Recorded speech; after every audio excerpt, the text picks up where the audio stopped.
She was 65 years old, standing alone on a porch at midnight, and a stranger on horseback had just asked her to be his wife. Not a young woman. Not a beautiful widow with soft hands and a hopeful heart. A tired midwife with calluses on her palms and grief buried so deep she'd stopped looking for it. Margaret Hale had delivered 300 babies in Redstone Hollow. She had saved lives, lost children of her own, and buried a marriage that broke her. She thought her story was finished. She was wrong. If this story moves you, hit like, drop a comment with the city you're watching from. Let me see how far this story travels. Now settle in, because this one will take everything from you. The baby came at the wrong hour, as they always did. Margaret Hale had learned long ago that life never consulted a clock before deciding to arrive. Death was the same way. Both of them showed up in the dark, in the cold, in the middle of someone's worst night, and both of them expected her to be ready. She had been ready for 40 years. She pulled her coat tighter against the October wind and turned down the last stretch of Birchwood Lane, her medical bag hanging heavy at her side. The lanterns of Redstone Hollow flickered in their iron posts along the main road, casting orange pools of light on the mud-packed street. Most of the town had gone to sleep hours ago. The saloon at the far end of the road still hummed with low voices and the occasional scrape of a chair. But the houses were dark, the curtains drawn, the world properly tucked away for another night. Margaret was not tucked away. Margaret was never tucked away. She had been called out just after 9 in the evening by Tommy Briggs, the youngest of the Briggs boys, who came running to her door with his boots unlaced and his face pale as birch bark. "Miss Margaret, it's Mama. She's hollering something awful, and Pa says the baby ain't turning right." She hadn't let him finish. She'd grabbed her bag, told him to keep up, and walked fast enough that the boy had to trot to stay beside her. That was 5 hours ago. Eleanor Briggs had delivered a healthy boy at 1:15 in the morning, 7 pounds, strong lungs, a full head of dark hair, and the kind of fury in his cry that told Margaret he was going to be trouble and joy in equal measure for the next 20 years. Eleanor had wept with relief. Frank Briggs, a man who'd worked the mines for 15 years without flinching, had stood in the corner of the bedroom and cried silently, one enormous hand over his mouth. Margaret had cleaned up, left her instructions, declined the coffee they offered, and stepped back out into the cold. That was the job. It had always been the job. Arrive in the crisis, hold the room steady, deliver the miracle or survive the loss, and then walk back out again into the dark, alone, without ceremony. She was good at the alone part now. She hadn't always been. Her boots found the familiar rhythm on the packed dirt road, and she let her mind go quiet the way it did after a long birth. Not empty, but settled, like water that had stopped churning. She could feel the ache in her lower back, the familiar fatigue that lived permanently in her knees, the slight tremor in her right hand that she had begun to notice 6 months ago and had told no one about. Not yet. There was no one to tell who wouldn't panic, and panic was the one thing Margaret Hale refused to accommodate. Birchwood Lane curved left near the old Fletcher property, a burned-out shell of a farmhouse that had been standing empty for 11 years since the fire, and then straightened out toward the edge of the residential quarter where her cabin sat at the end of a row of modest homes. 3 rooms, a small porch, a garden she tended with more stubbornness than skill. She had lived there since 1887. She would very likely die there. She was 50 feet from her front gate when she heard it.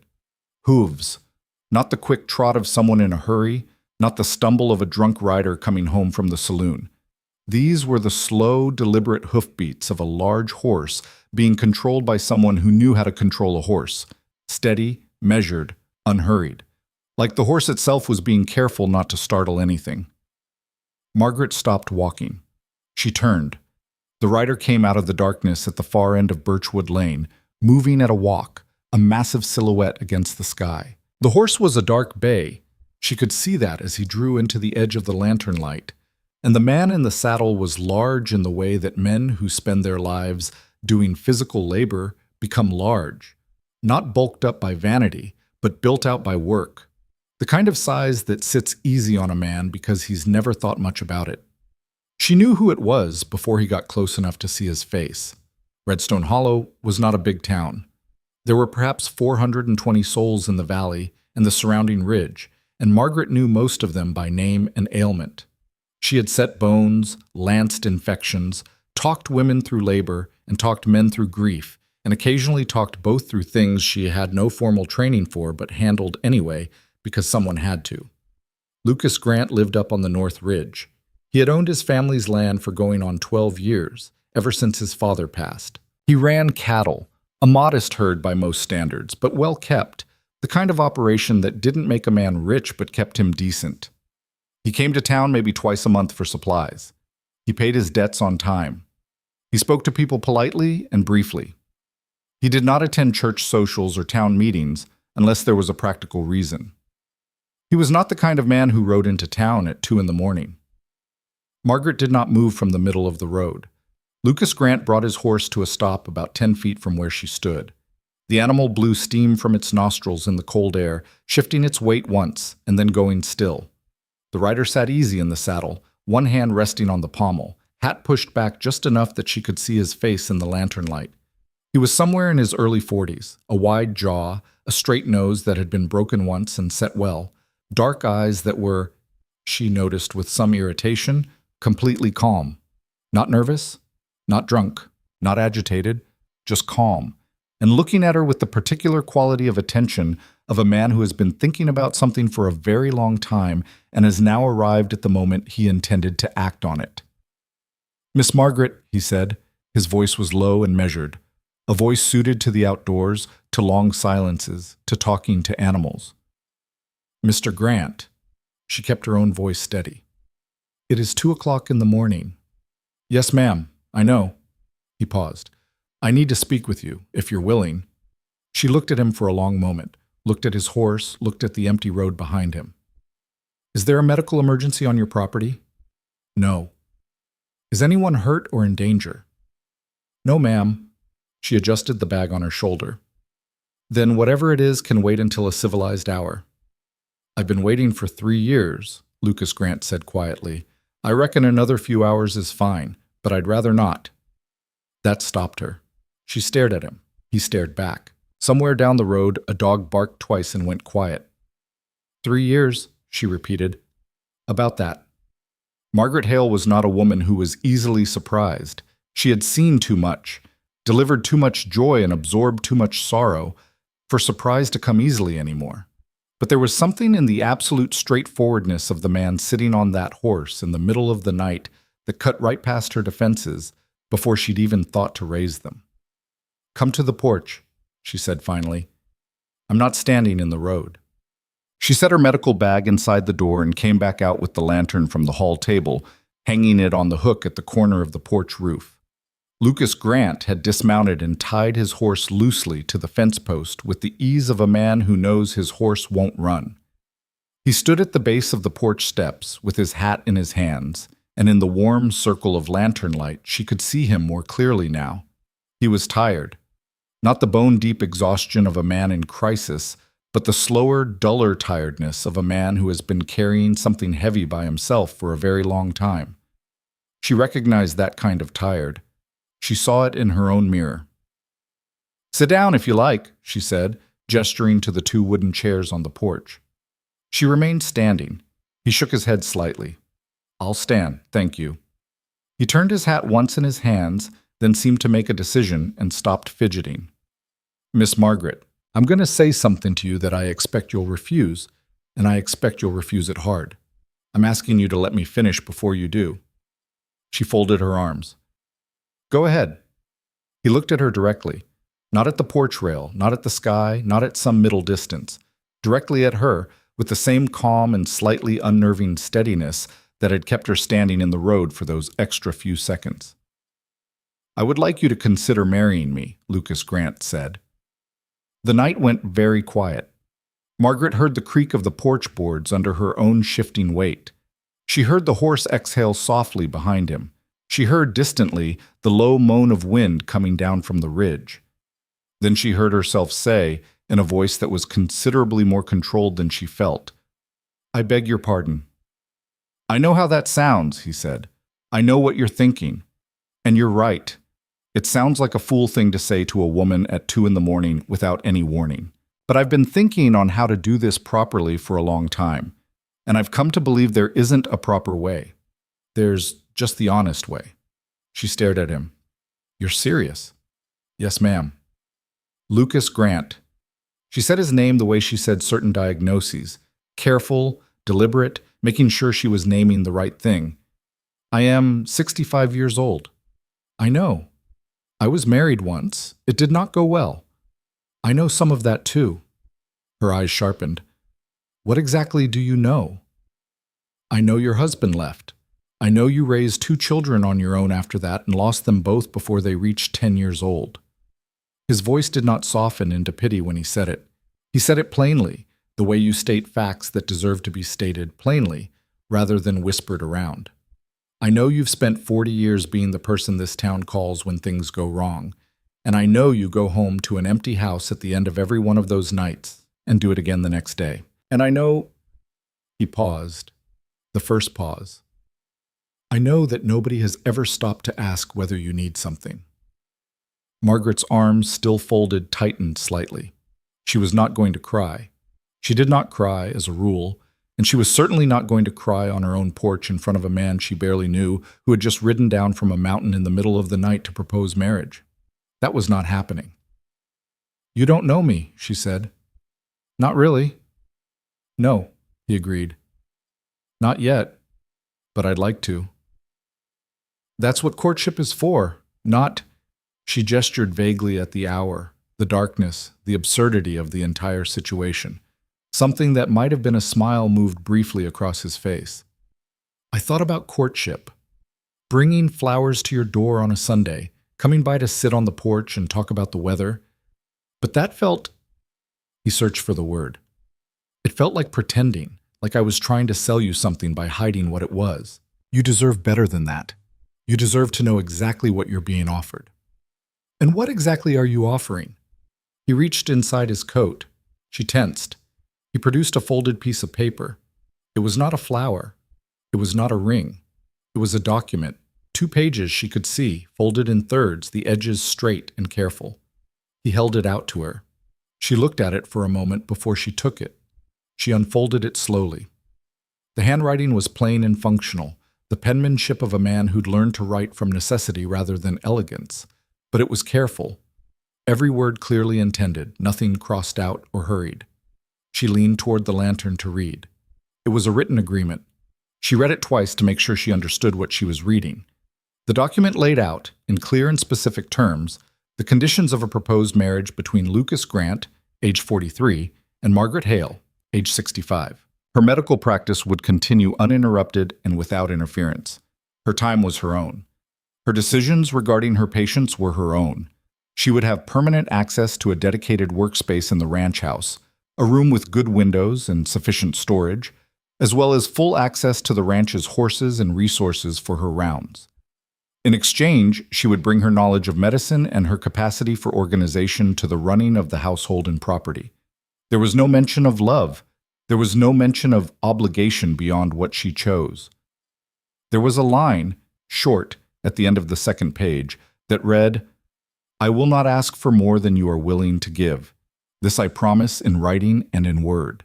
She folded the document. She looked at Lucas Grant. He was watching her with that same steady patience, hat still in his hands, standing in the cold at 2 in the morning like a man who had done what he came to do and was prepared to wait as long as necessary for the response.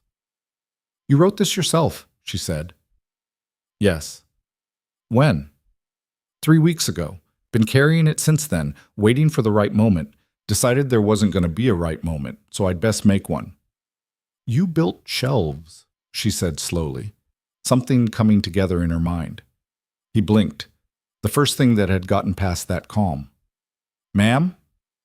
Last month, I heard from Ellie Patterson that someone was asking at the general store about medical supply storage. What kind of jars? What depth of shelving?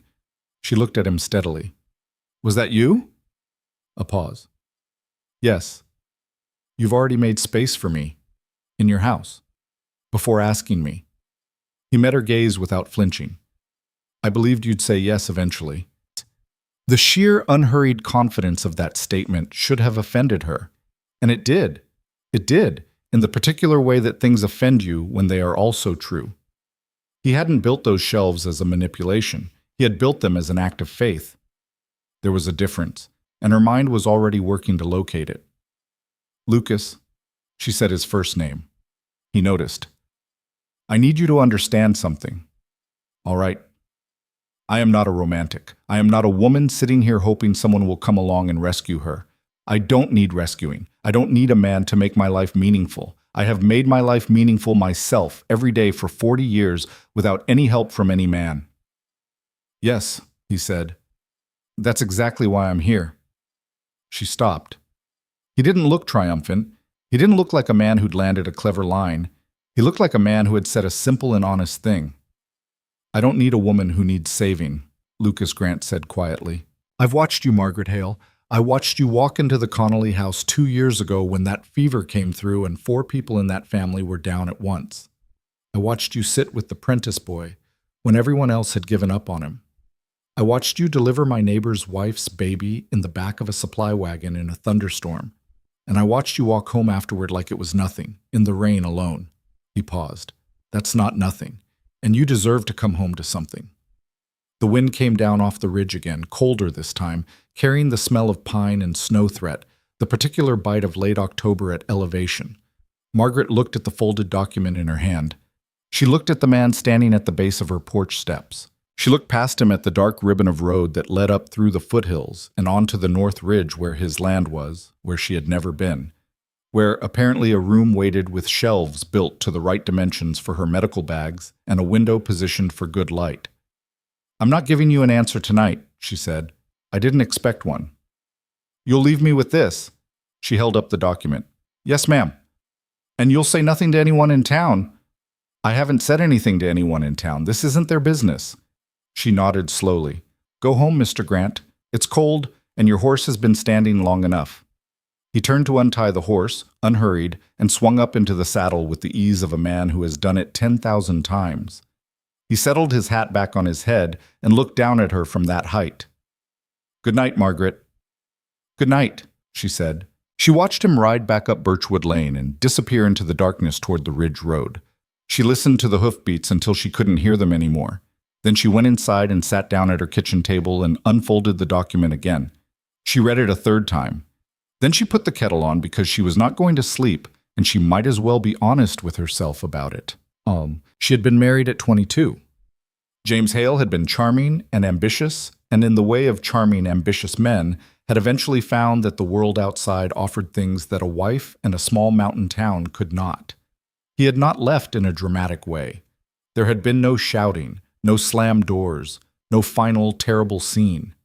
He had simply become less present, and then absent, and then one day his things were no longer in the house, and a letter arrived from Denver that was polite and explanatory and made her feel somehow that she had failed a test she had never known she was taking. Their daughter, Caroline, had been 4 years old. Their son, Eli, had been 2. Margaret had not had time to collapse.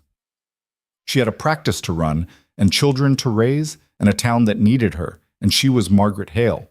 And Margaret Hale did not collapse. She had set her jaw and kept moving. Caroline had died of scarlet fever at the age of 7. Eli had been thrown from a horse at 9 years old and never woken up. She had buried both of them in the Redstone Hollow Cemetery, in the section on the eastern hill where the morning light came through the aspens and turned everything gold in autumn. She went there twice a year, in spring and fall. She brought small flowers in spring and smooth stones from the riverbed in autumn because Eli had liked collecting stones. She had not remarried.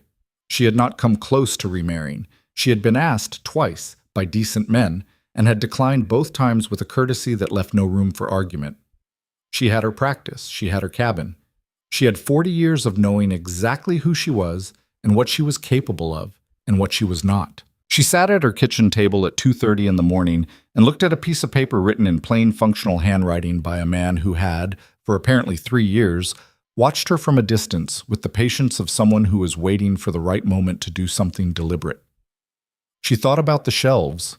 She thought about the angle of that window he would have chosen for good light, Because a man didn't ask a hardware store clerk about medical supply storage without thinking about the light, too. She was certain of that. She thought about Eli's stones and Caroline's fever and James Hale's polite letter from Denver and 40 years of walking home alone. She thought about her right hand and the tremor she had told no one about. She was 65 years old, and she was not a romantic, and she was not going to make decisions at 2:30 in the morning based on a piece of paper and a pair of calm, dark eyes. She drank her tea. She went to bed. She did not sleep. In the morning she rose at 5, as she always did, and made coffee and stood at her kitchen window looking out at the garden. Brown and spent now in late October, the last of the summer herbs cut back to stubs. The sky above the ridge was pale gray shading to pink at the eastern edge. Somewhere up on that ridge, in a ranch house she had never seen, there was a room with a window and shelves built to the right depth. She opened the document again on the kitchen table and read it for the 4th time. The language was not romantic. It was not flowery or elaborate. It was honest and specific, the way a good diagnosis was honest and specific, naming things plainly, accounting for conditions, acknowledging limitations. I will not ask for more than you are willing to give. She thought about what that sentence cost a person to write. How many people had she known in 40 years who made promises with their mouths that they had no intention of keeping? Her husband among them. How many men had told women what they wanted to hear, dressed up in whatever clothing the moment required? This man had put his promise in writing, not because a written promise was enforceable. It wasn't, not in any way that mattered, but because writing it down was a way of saying, I mean this to be clear. I want you to be able to hold me to it. She folded the paper one more time and set it on the table. Then she went to her bedroom and packed a bag. Not everything, not her whole life. A week's worth of clothes, her instruments, her reference books, the small framed sketch of Caroline and Eli that lived on the bedside table. She carried the bag to the front room and set it by the door. She went back to the kitchen and wrote a note for Dot Hamley, who looked in on the cabin when Margaret was away, explaining that she would be up on the Grant property for a few days and that any urgent medical needs should be flagged by Tommy Briggs, who knew where to find her. She set the note on the kitchen table. She picked up her medical bag. She picked up the travel bag. She stood at the front door for a moment, the bags in both hands, the morning light beginning to come gold through the east window. She was not doing this because she was lonely. She was clear on that. Loneliness was something she had made her peace with long ago, or close enough to peace that the difference barely mattered. She was doing this because Lucas Grant had seen something real when he looked at her, and he had been honest enough to say so without dressing it up in poetry, and because somewhere inside her, under the 40 years of calluses and competence and controlled grief, something had shifted last night, the way ice shifts on a river in early spring, a sound like movement, a sense that water was under there still, somewhere, waiting, and because the tremor in her right hand was real, and winter was coming, and she was 65 years old, and she had spent enough mornings standing alone at this window.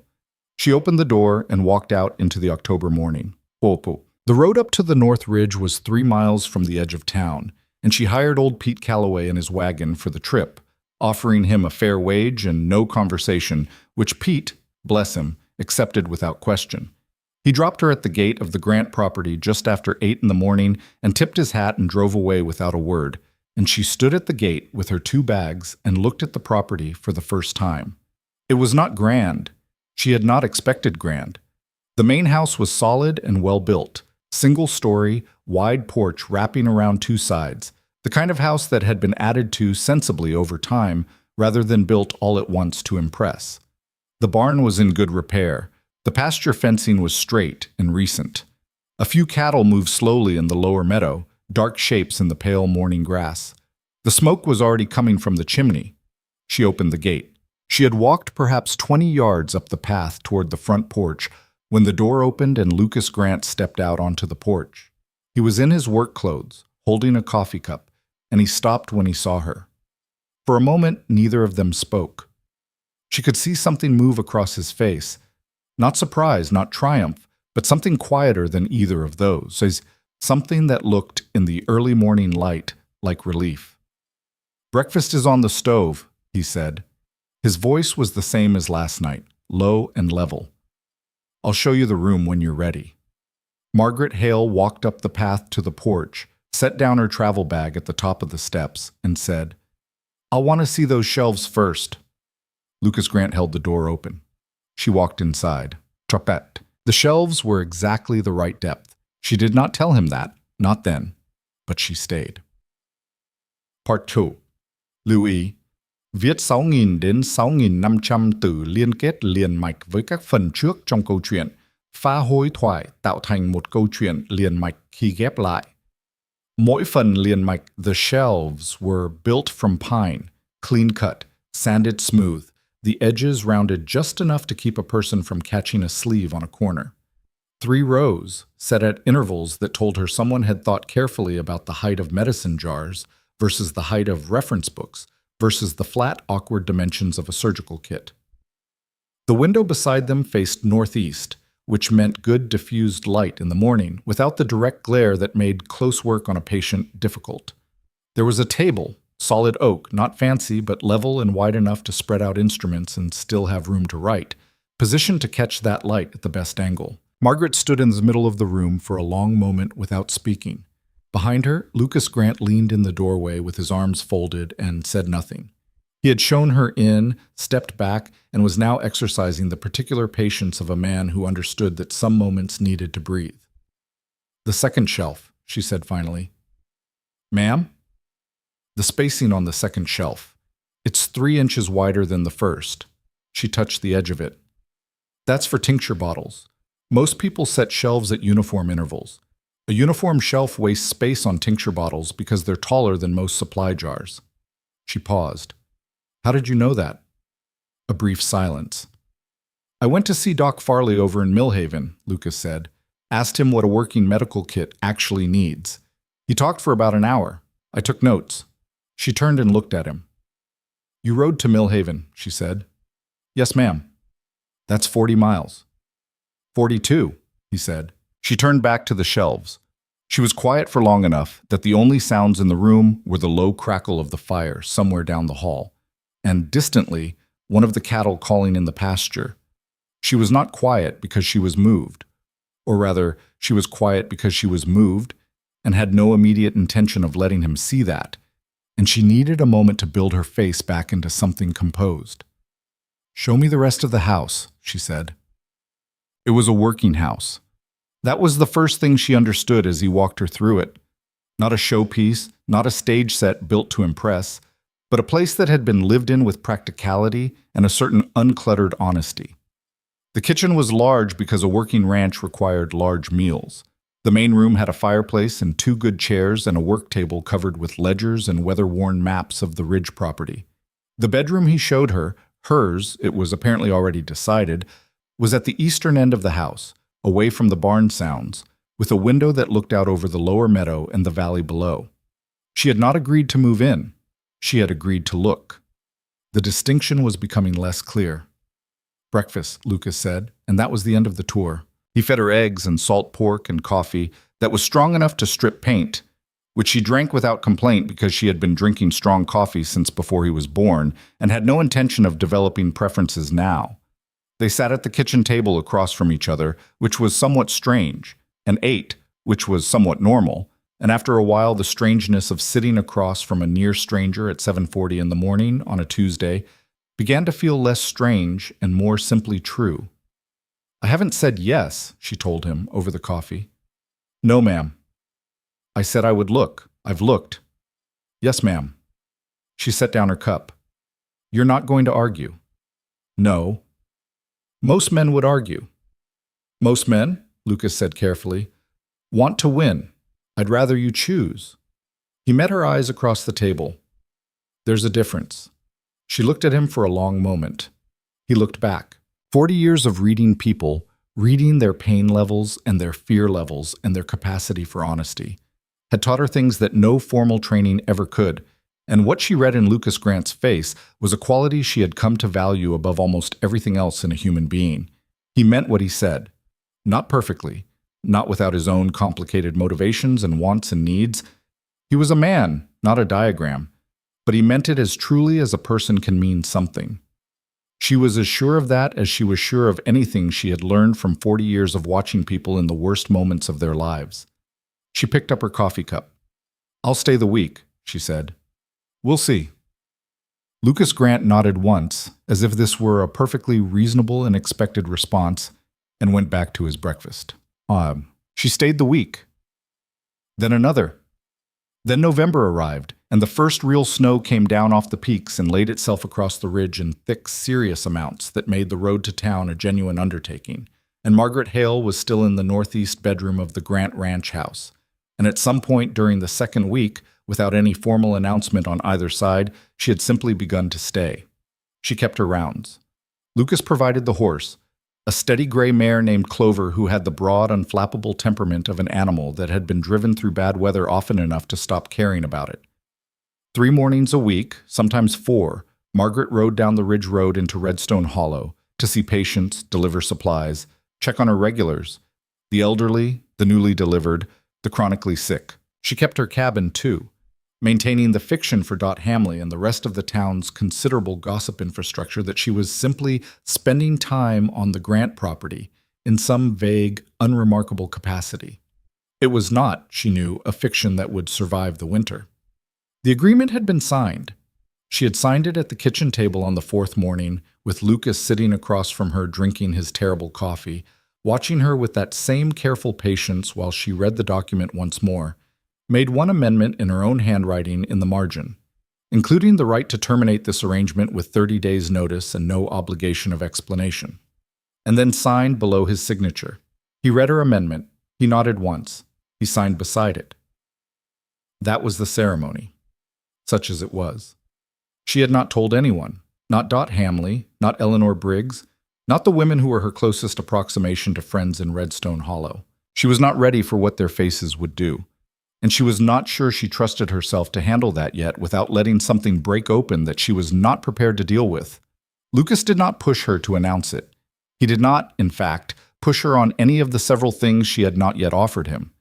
He had a quality of restraint that she found, by turns, impressive and slightly unnerving, as if he had calculated exactly the amount of patience required for this situation and was applying it with precision. She told him so, one evening in the 2nd week, sitting by the fire in the main room with a cup of tea while he worked on something at the work table. "You're very patient," she said, not as a compliment exactly, but as an observation that needed to be made. He glanced up from his ledger. "Is that a problem?" "It's a quality I'm trying to understand," she said. "Most people run out of patience and show you what they're really like underneath it. You don't seem to." He set down his pencil. He thought about it with the seriousness he applied to most questions, which was one of the things she was beginning to categorize as a characteristic rather than an occasion. "My father was patient," he said finally. "A patient man. The kind of quiet that some people read as weakness. It wasn't." He paused. "I watched him his whole life. The way he handled things, the land, the animals, people who tried to take advantage of him. He never raised his voice. He never made threats. He just endured and worked and waited for things to right themselves. Something shifted in his expression, subtle but there. And then he died in that mine. And all that patience didn't protect him from the people who decided he was in their way." She was quiet for a moment. "Which mine?" "Hale Ridge number 4. He said it without looking at her. 11 years ago. There was a collapse. 4 men died. My father among them." He picked up the pencil again. "The inquest ruled it a structural failure. Bad timber, they said. Insufficient support columns. Accidents happen in mines." "But you don't believe it was an accident?" He looked at her then, and she saw something in his eyes she hadn't seen before. Not grief exactly, because grief had a quality of rawness that this wasn't. This was older than grief. This was something that had been living next to him long enough to have become part of his structure, the way a healed fracture becomes part of the bone. "No," he said quietly. "I don't." She wanted to ask more. She held back because there was something in the set of his jaw that told her he had said what he was ready to say tonight, and pushing past that would be a violation of a threshold she had not yet earned the right to cross. She was still learning his silences. He was different from her in that way. She used words the way she used instruments, with professional precision and minimal waste. But his silences were their own kind of language, and she was becoming fluent. "Tell me the rest," she said, "when you're ready." He nodded. He went back to the ledger. She went back to her tea. Outside, the snow ticked softly against the windows, and the fire settled, and it was, in its way, one of the most companionable evenings she had spent in many years. November deepened into December, and Margaret's presence on the ridge became, by increments and without announcement, a fact. The town of Redstone Hollow figured it out approximately 3 weeks after she did. This was how it went with small towns, slower than you feared but faster than you hoped. And the figuring out happened through the usual channels of observation and inference rather than through any official disclosure. It was Dot Hamley who said it first, directly, in the way Dot did everything, which was to walk straight at a thing and name it without ceremony. She stopped Margaret on the main street on a Wednesday morning in early December, when Margaret had come down for supplies and a patient visit, and said, "Are you married to Lucas Grant?" Margaret looked at her. "I'm asking because the whole town is already assuming," Dot said, not unkindly. "I'd rather ask you than guess." "Yes," Margaret said. Dot stared at her for a moment. Then something crossed her face. Complicated, layered, the way faces go when they don't know whether to be happy or alarmed, or a specific kind of sad that isn't sadness exactly. "Well," Dot said finally, "he's a good man." "I believe he is," Margaret said. "And you're—" Dot stopped, started again. "Are you all right, Margaret? Are you— Is this something you want?" And Margaret, who had expected many reactions from the people of Redstone Hollow, had not expected the specific quality of concern in Dot Hamley's voice, the genuine, protective worry of a woman who had watched another woman manage alone for too long and was not entirely sure that a marriage solved the right problem. She was, in that moment, unexpectedly moved. "Yes, Dot," she said softly. "It's something I want." Dot studied her for another beat. Then she nodded briskly, in the manner of a woman rearranging her expectations to accommodate new information. "Well then," she said. "Good." And then, before Margaret could respond, "You look less tired. I want you to know I've noticed that." Margaret walked the rest of her rounds that day with something warm sitting somewhere behind her sternum that she declined to examine too carefully. Life on the ridge had its own rhythms, and she was learning them. Lucas rose at 5, as she did, and was usually in the barn by 5:30, beginning the morning work with the cattle. She could watch him from the kitchen window as she made coffee, a large dark figure moving through the early gray light with the unhurried competence of a man who had done these tasks so many times they had become a form of meditation. He did not talk much in the mornings.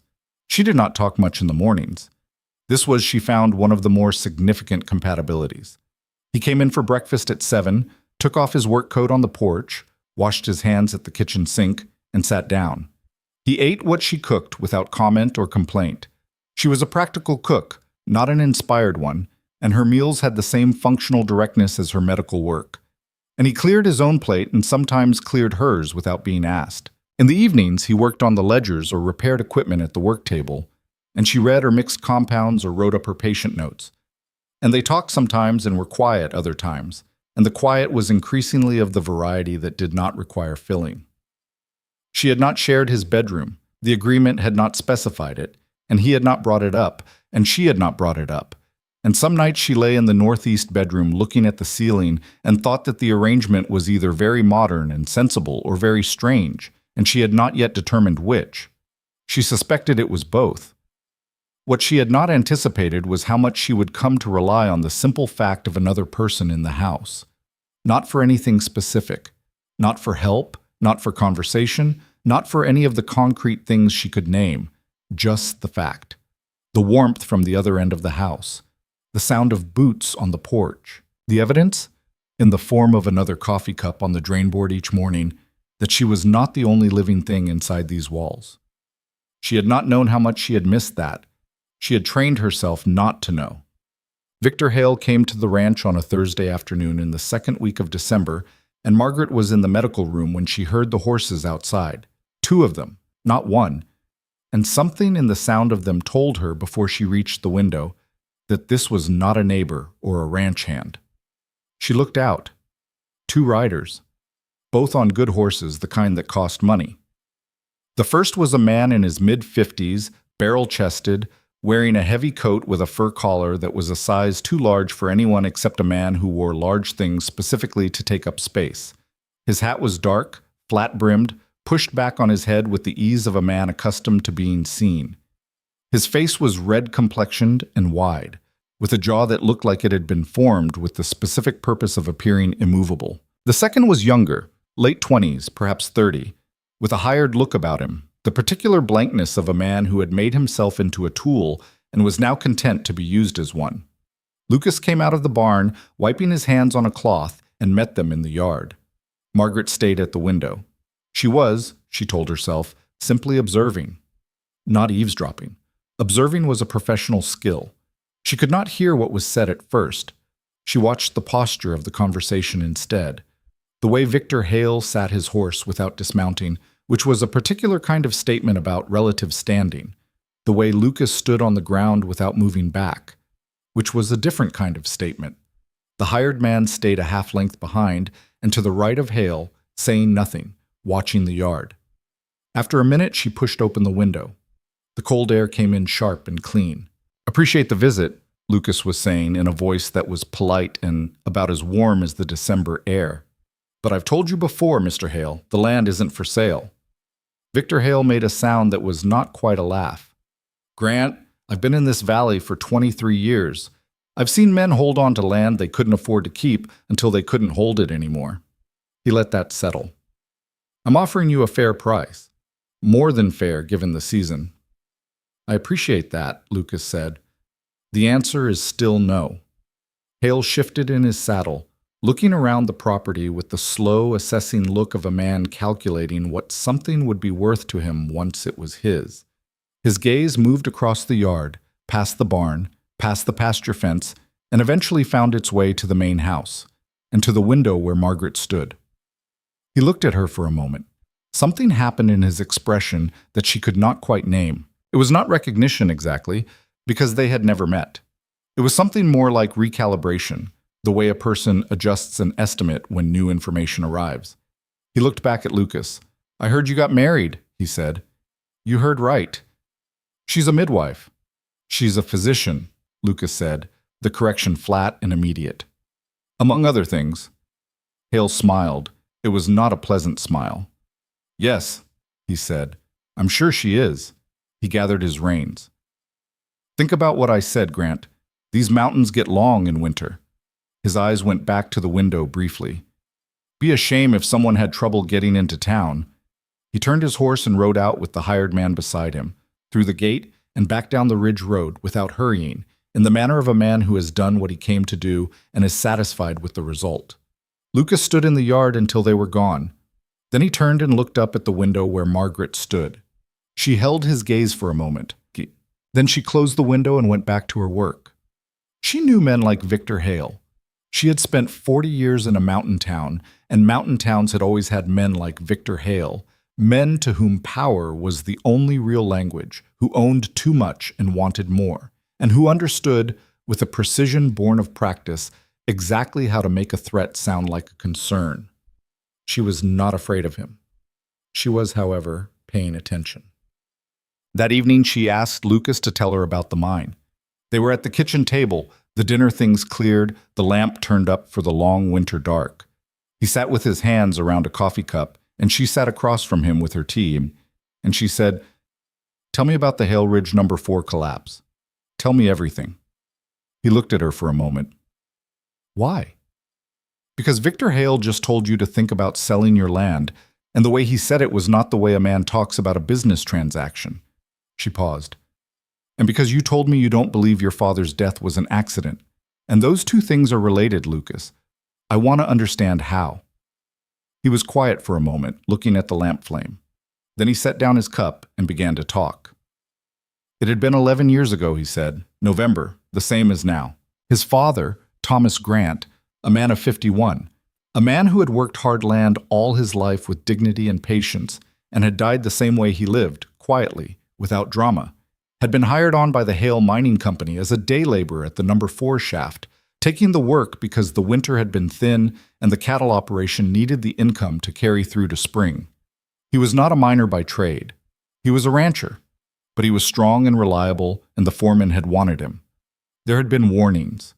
Lucas said this quietly and precisely, in the way he said things that cost him.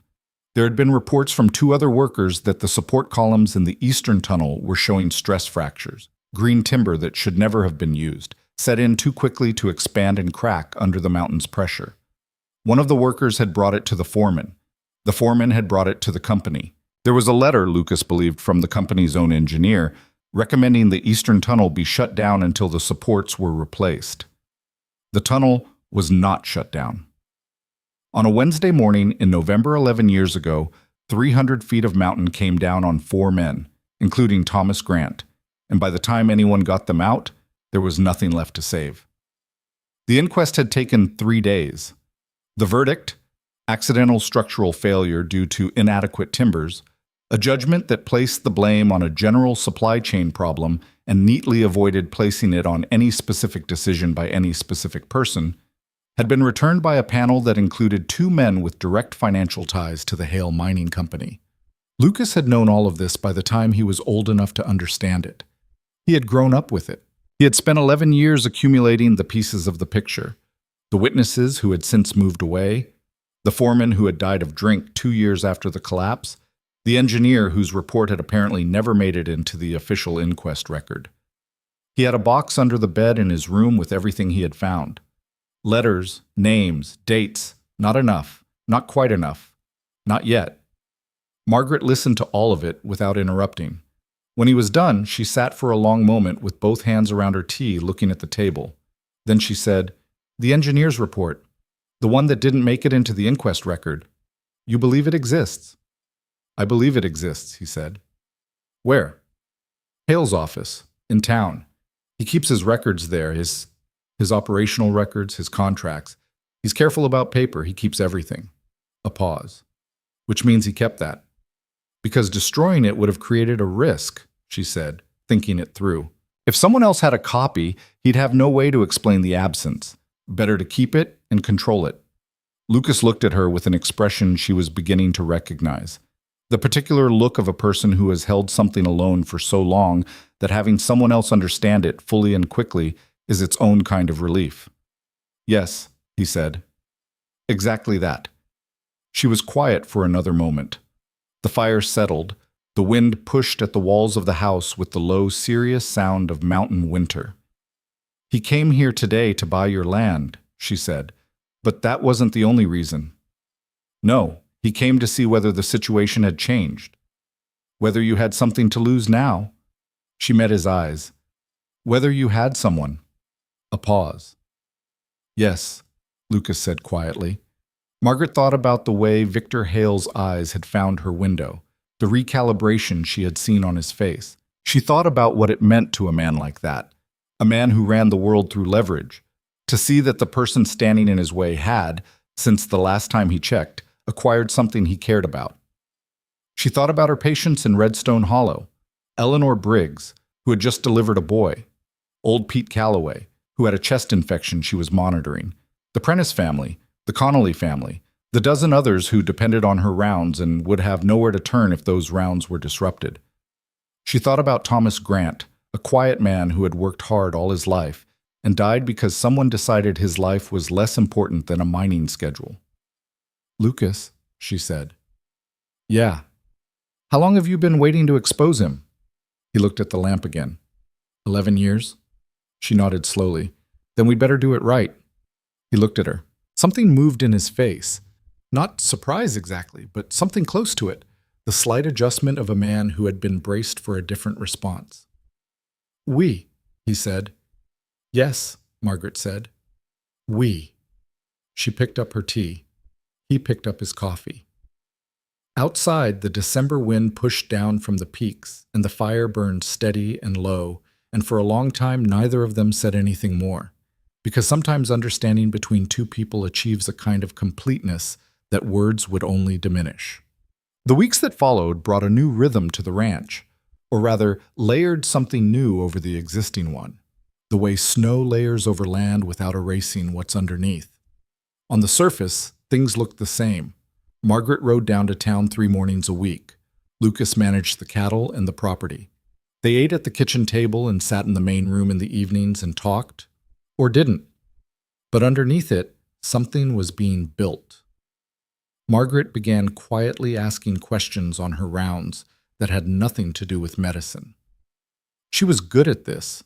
40 years of sitting at bedsides had taught her that people told you far more than they intended when they trusted you, and she was trusted in Redstone Hollow in a way that was both professional and deeply personal.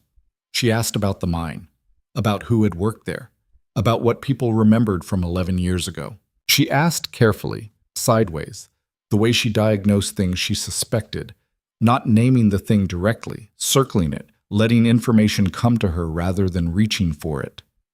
What she found was this: the memory of the collapse had not faded from the valley.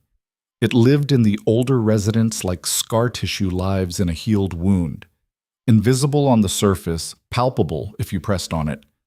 Frank Briggs remembered. Pete Calloway remembered. A woman named Ruth Sander, who did laundry for half the town and noticed everything, remembered that the company's engineer had come to her door the week after the collapse, looking shaken and asking if she knew where he could find a lawyer who wasn't on Hale's payroll.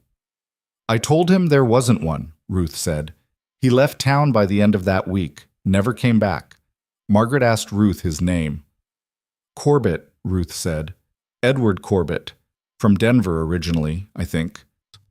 Margaret filed this away alongside everything else she was filing away, and that evening she wrote a letter to the Medical Association in Denver and included, in what appeared to be a routine professional inquiry, a request for information about one Edward Corbett, engineer, last known resident of the Redstone Hollow area, approximately 11 years prior. She sealed the letter and set it in her satchel for the next trip to the post office, and then she went back to her patient notes. And Lucas, who had watched her write the letter in silence, did not ask her what it was, because he was learning her methods the same way she was learning his silences. Trust, she had found, was not one thing. It was a series of small decisions made daily, each one testing the one before it. They were in the middle of that series, she and Lucas Grant, building something out of a winter on a ridge, out of coffee and patient notes and a box of documents kept under a bed for 11 years, out of the slow and deliberate willingness to face the same direction. She did not call it love. Not yet. It was too new for that name, and the name had been used badly in her life before, and she was careful with it. But on the morning of the 3rd week of December, when she came into the kitchen at 5 in the morning and found that Lucas had already made coffee and left her cup on the counter with the handle turned to the right, the way she held it, she stood at the counter for a moment with both hands around the warm cup and felt something so uncomplicated and so specific that she almost didn't recognize it. It was the feeling of being known, not completely, not yet, but enough. Enough to matter. Enough that the northeast bedroom felt like a room in her house rather than a room she was staying in, and the ridge road felt like her road, and the man in the barn moving through the gray morning light felt like something she had not let herself want for so long that she had nearly forgotten it had a name. Outside, the cattle called in the pasture, and the snow lay thick and clean on the peaks, and somewhere below in the valley, Redstone Hollow was waking up to a winter morning, and somewhere in that town, in an office with locked drawers and careful records, a man named Victor Hale was doing what men like Victor Hale always did, counting his assets, managing his leverage, and believing himself untouchable. He had not yet understood that Margaret Hale had arrived on the ridge. He was going to. The letter came back from Denver on a Tuesday morning in the 3rd week of January, folded inside a plain envelope with the return address of the Colorado Medical and Professional Registry printed in small official type in the upper left corner. Margaret had been checking for it for 2 weeks, riding down to the post office on her rounds with the careful nonchalance of a woman who is waiting for something important and has decided not to appear to be waiting. She opened it at the post office counter rather than waiting until she got home, because patience had its limits, and she had spent enough of hers already.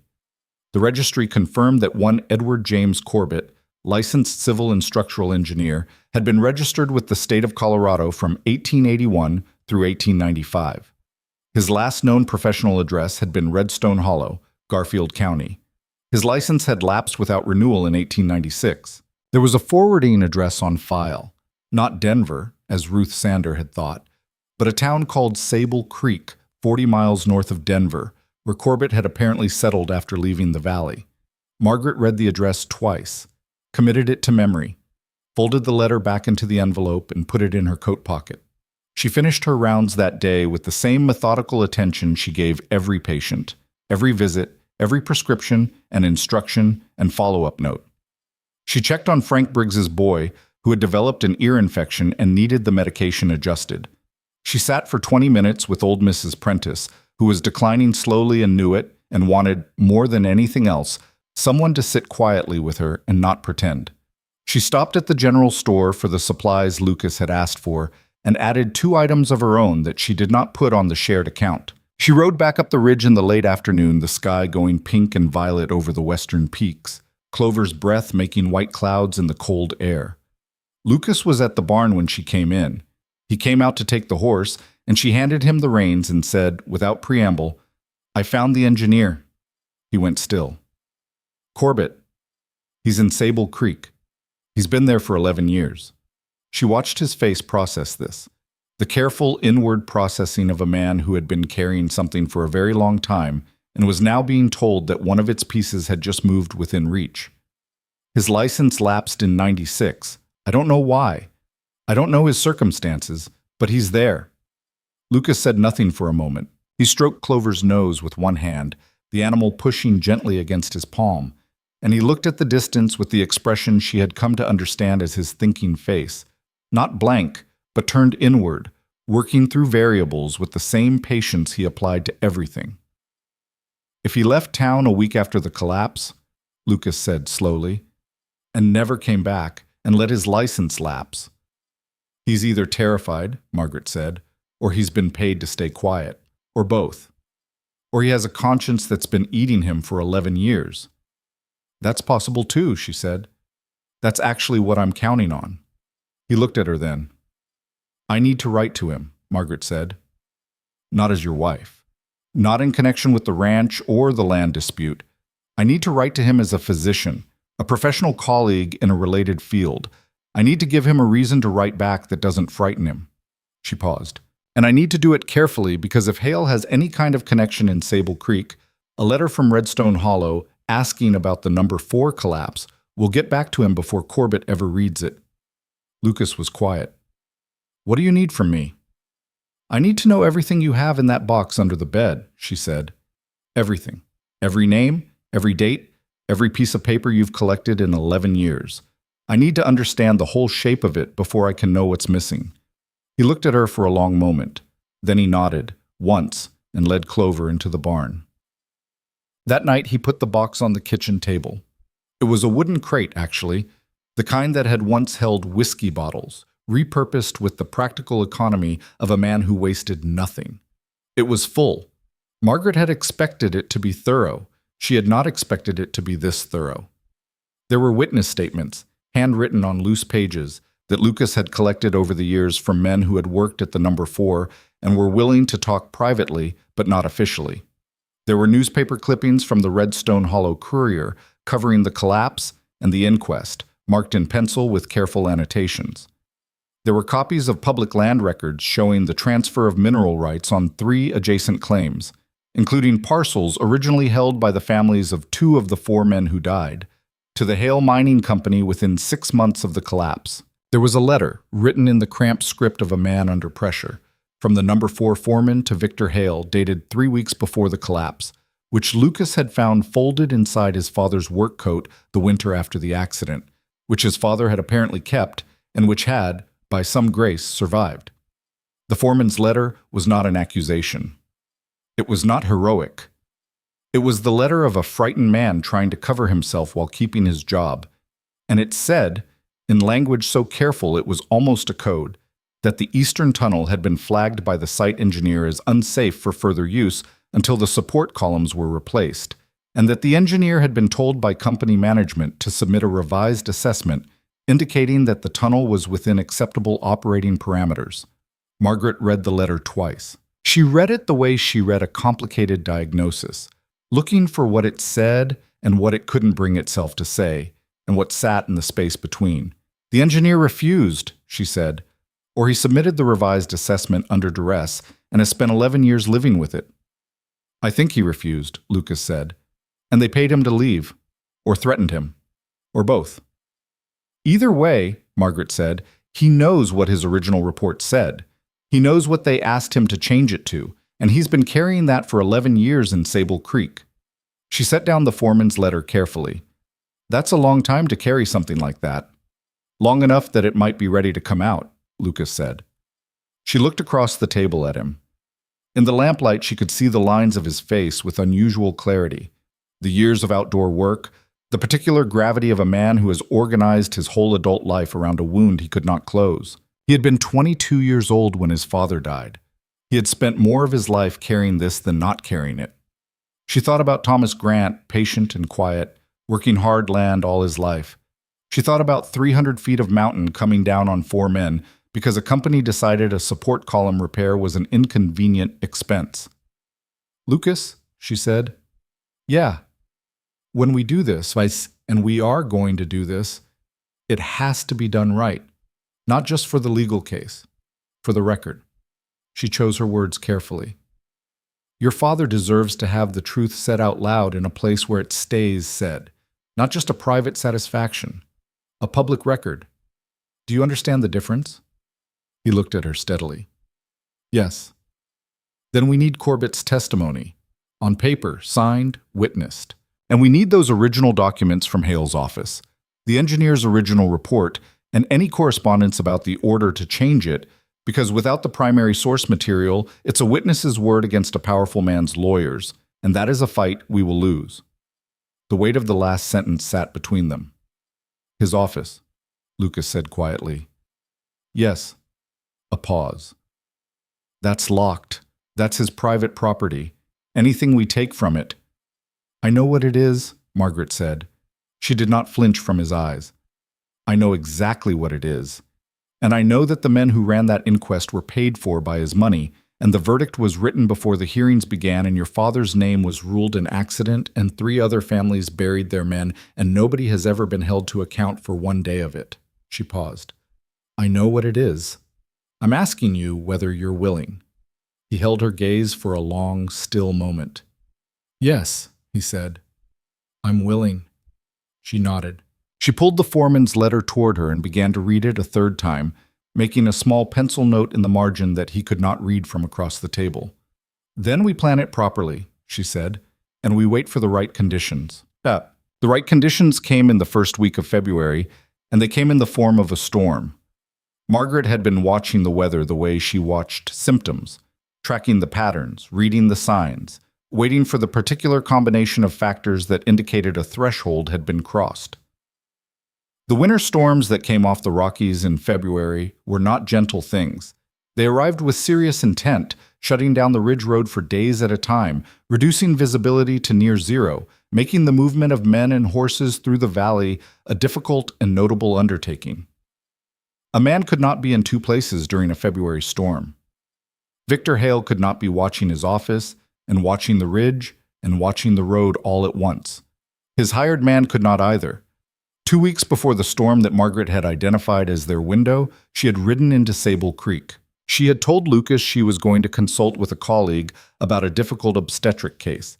Technically true, since she had arranged to stop by the office of a physician she knew in Millhaven on the way back. She had not told him she was going to Sable Creek specifically because she was not sure what she would find there, and she was not ready to raise his hopes, and also because some part of her believed that this was something she needed to do alone, the same way certain things in medicine needed to be done alone, without an audience, where the full weight of the moment could be absorbed without performance. Edward Corbett was 60 years old and lived in a 2-room house on the edge of Sable Creek with a dog and a substantial number of regrets visible in his face from the moment she introduced herself and mentioned Redstone Hollow. He tried to close the door. She put her hand on the frame. Not forcefully, just present. I'm not here to cause you trouble, she said. I'm here because 4 men died in that tunnel, and one of them was my husband's father. She paused, watching his face work through whatever it was working through. I think you've been waiting 11 years for someone to come to this door. I think you've been hoping they would, and dreading it equally. And I think... She looked at him steadily. "I think you know where the original report is." He stood in the doorway for a long moment. Then he opened the door. He talked for 2 hours. His name was Edward Corbett, and he was a structural engineer who had believed, when he took the contract with the Hale Mining Company in 1892, that he was doing honest work for a legitimate operation. He had believed this for approximately 8 months, until the autumn of 1895, when he had walked into the eastern tunnel of the number 4 shaft and seen the support columns with his own eyes. He had written his assessment within 48 hours. He had documented the stress fractures, the inadequate timber grade, the insufficient column spacing. He had recommended immediate suspension of all operations in the eastern tunnel and complete replacement of the support structure before any worker entered the section again. He had submitted the report through official channels to the company's operations manager. 3 days later, he had been called to a meeting with Victor Hale himself. Hale had been, Corbett said, almost pleasant about it. He had offered coffee. He had complimented Corbett's work. And then he had explained, with the unhurried certainty of a man who did not expect to be refused, that the eastern tunnel needed to remain operational through the winter season, that a shutdown would cost the company a significant amount of money, and that Corbett's report, his thorough, accurate, carefully documented report, would need to be revised to reflect a more optimistic assessment of the tunnel's structural condition. Corbett had refused. Hale had smiled and explained what would happen to Corbett's license, his professional reputation, and his family's financial security if he persisted in his refusal. Corbett had gone home and spent 3 days not sleeping, and on the 4th day had written a revised assessment that said what Hale needed it to say. 3 weeks later, 4 men died in the eastern tunnel of the number 4 shaft. He had kept his original report. He had kept it because destroying it would have felt like killing Thomas Grant and the others all over again, and he had not been able to do it, and so he had folded it inside an oilcloth envelope and carried it with him to Sable Creek and kept it under the floorboards for 11 years and tried, with almost no success, to stop thinking about it. "I'll testify," he said, when she was done asking questions. He said it quietly, like a man who had decided something and was slightly surprised by his own decision.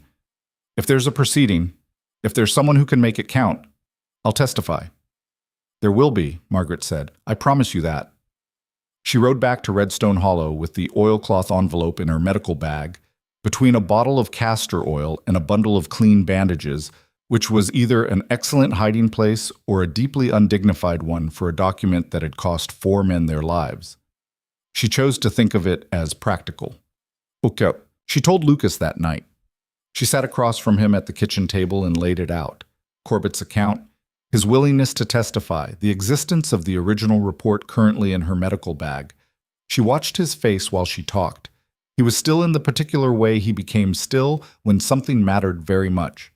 Not the stillness of composure, but the kind that comes before it, when a person is working to keep the surface level while something large moves underneath. When she finished, he sat quietly for a moment. "You went to Sable Creek," he said. "Yes." "Alone?" "Yes." A pause. "I wish you'd told me." "I know," she said. "I wasn't sure what I'd find. I didn't want to." She stopped. "I didn't want you to hope until I knew there was something real to hope for." He looked at her. "That's not your decision to make," he said. It was not an accusation. It was a quiet correction, the kind that hurts because it is right. "I've been carrying this for 11 years, Margaret. I can carry uncertainty too." She held his gaze. She felt the justice of what he said land exactly where it should. "You're right," she said. "I won't do that again." He nodded. Something eased in his face. Then his eyes went to the medical bag on the counter, and she watched him understand what was in it, and she watched his hands open and close once on the table, and she said nothing because some moments did not require words. After a while he said, "The documents in his office. We still need them." "Yes." The original report from Corbett is testimony. Powerful testimony, but Hale's lawyers will attack his credibility. The company's internal correspondence, the letter from Hale's operations manager instructing Corbett to revise the report, and anything that shows Hale was personally involved in the order. That's the primary source material. That's what makes this airtight. She paused. "We need to go into his office." Lucas was quiet for a moment. He keeps his operational records in the back room. There's a filing cabinet. I saw it once, years ago, when I had business with him. Fireproof. Locked. He thought. He's in Denver this week. Goes every February for a business meeting. His man Greer watches the house, but not the office building. There's no reason to watch it. Nobody's ever had cause to go in. Until now, Margaret said. Until now. He looked at her steadily. The storm's coming in Thursday. They're saying it'll be a serious one. Thursday night, she said, after dark. The Ridge Road will be passable if we leave early enough, and by the time the storm is full, any tracks will be gone. He was quiet again, not hesitating. She understood the difference now between his hesitation and his thinking. This was thinking. I know how to get in, he said finally. There's a window on the alley side. The latch is loose. I noticed it 2 years ago. Never thought I'd have a use for that information. She looked at him. Something wry moved across her face, just briefly. Lucas Grant, have you been conducting reconnaissance for years without knowing why? Something that was almost certainly a smile passed through his eyes. I pay attention, he said. It seemed useful to pay attention to Hale's property. Well, she said. It was. Thursday came cold and heavy, the sky pressing down on the valley like a hand, the first flurries beginning before noon. By mid-afternoon, the snow was falling in earnest, dense and straight in the windless air, accumulating fast. The Ridge Road was still passable, barely, when Margaret and Lucas left the ranch at 8 in the evening. Not on horseback, which would be too visible and too difficult to keep warm, but on foot and in the saddle only for the steepest section of the ridge, leaving the horses at the Fletcher property's burned-out barn at the edge of town where they would stay out of the weather and out of sight. Margaret had dressed for the cold with the pragmatism of a woman who had made emergency calls in February weather for 40 years.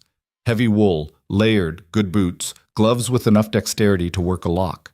She carried her medical bag out of habit, and because a woman walking in Redstone Hollow at night with a medical bag was unremarkable. Lucas wore his dark coat and his hat, and moved through the falling snow with the quiet efficiency of a man entirely comfortable in difficult outdoor conditions. The town was mostly silent. The storm had pushed people indoors. The saloon showed a warm strip of light under its door, and the sound of voices leaked through, but the street itself was empty, the footprints of earlier pedestrians already filling with new snow. Hale's office was on Commerce Street, between the land office and the assay office, a 2-story building that housed his mining company's administrative operations on the ground floor, and it was generally understood various other concerns of a less official nature above. The alley behind it was narrow and unlit. Margaret stood at the alley entrance while Lucas moved ahead, checking the lane with the careful deliberateness of a man who had thought this through carefully and was executing each step as planned. The window was where he had said it would be. The latch was where he had said it would be. It took him 45 seconds to work it open, which she counted, standing in the falling snow with her heart performing functions she considered unprofessional and chose to ignore. He went in first. She handed him the bag and followed, the wood sill cold under her hands, the drop to the floor inside shorter than she expected. The office smelled of tobacco and old paper and lamp oil. No fire. Hale was in Denver, and no one had been in to maintain it. Cold as the outside, nearly, the kind of cold that settles into buildings when they've been closed for days. Margaret's breath came in clouds in the dark. Lucas had a lantern, covered, shuttered, letting out only the narrowest line of light. He moved it slowly across the room. They were in the back office, the operational room, exactly as he had described from memory. 2 desks, shelves of bound ledgers along one wall, and in the corner, the filing cabinet, iron, gray-painted, 4 drawers with a brass lock plate on each drawer that looked serious without being impossible. "Can you open it?" Margaret asked quietly. "Give me a moment." He produced, from his coat pocket, a short length of stiff wire that she had watched him prepare 2 days ago at the kitchen table without asking what it was for, because she had already understood what it was for. He crouched at the cabinet and worked in the narrow lantern light with the focused patience of a man doing a careful task. She watched the door. The snow ticked on the window. The building creaked around them with the voice of old wood and cold air. 4 minutes. The first drawer clicked open. She moved to his side. They worked together, him holding the lantern, her moving through the files with the quick, practiced hands of a woman who had organized records and documents for 40 years. She was not looking for everything. She was looking for two specific things: the correspondence between the operations manager and Hale regarding the revision of the engineer's report, and anything, a memo, a letter, a personal notation that showed Hale's direct authorization of the decision to keep the Eastern Tunnel operating. She found the first in the second drawer.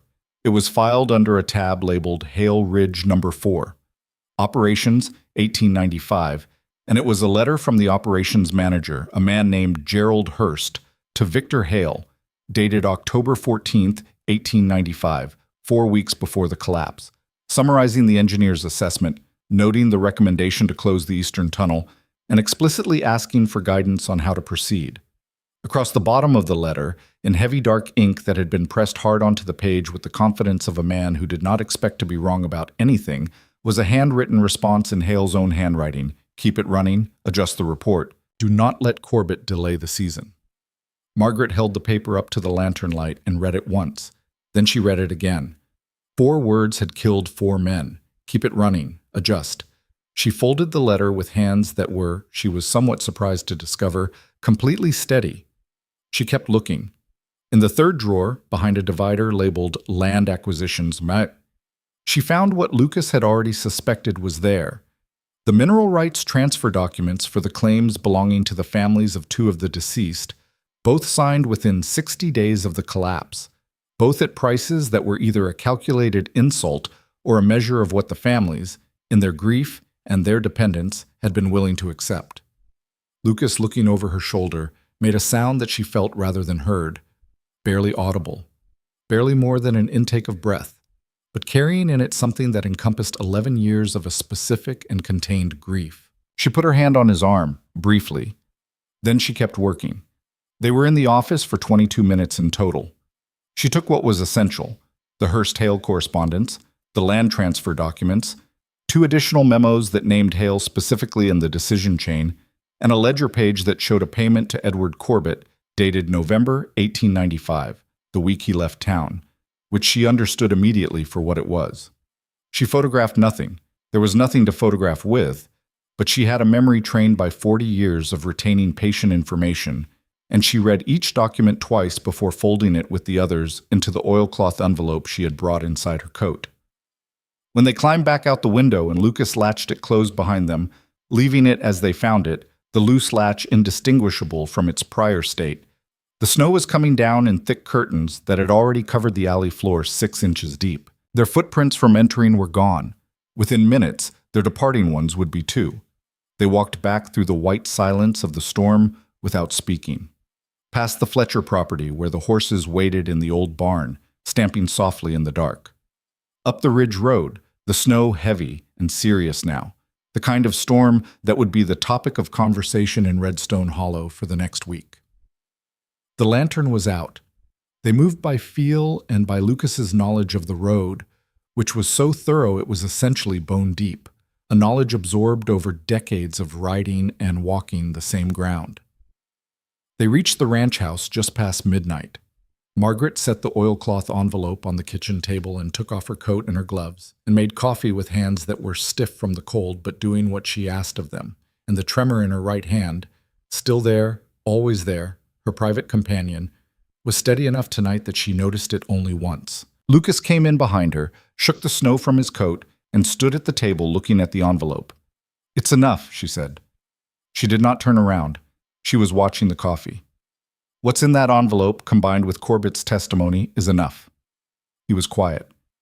"Your father's name," she said. "It's enough to say it out loud where it stays said." The coffee began to move in the pot, the first small sounds of it waking up in the heat. Outside, the storm pushed and pressed against the house with serious intent, and the walls held, and the fire she stoked back to life in the main room began to send its warmth down the hall, and the kitchen filled slowly with the smell of coffee and pine smoke, and the particular quiet that comes after something irrevocable has been done. Lucas pulled out his chair and sat down at the table. He put both hands flat on the oilcloth envelope. He sat like that for a long moment, his head bowed, saying nothing. She did not interrupt him. Some things needed to be felt fully before they could be moved through. She set his coffee cup in front of him, handle turned to the right, and sat down across the table, and waited. After a while, he looked up.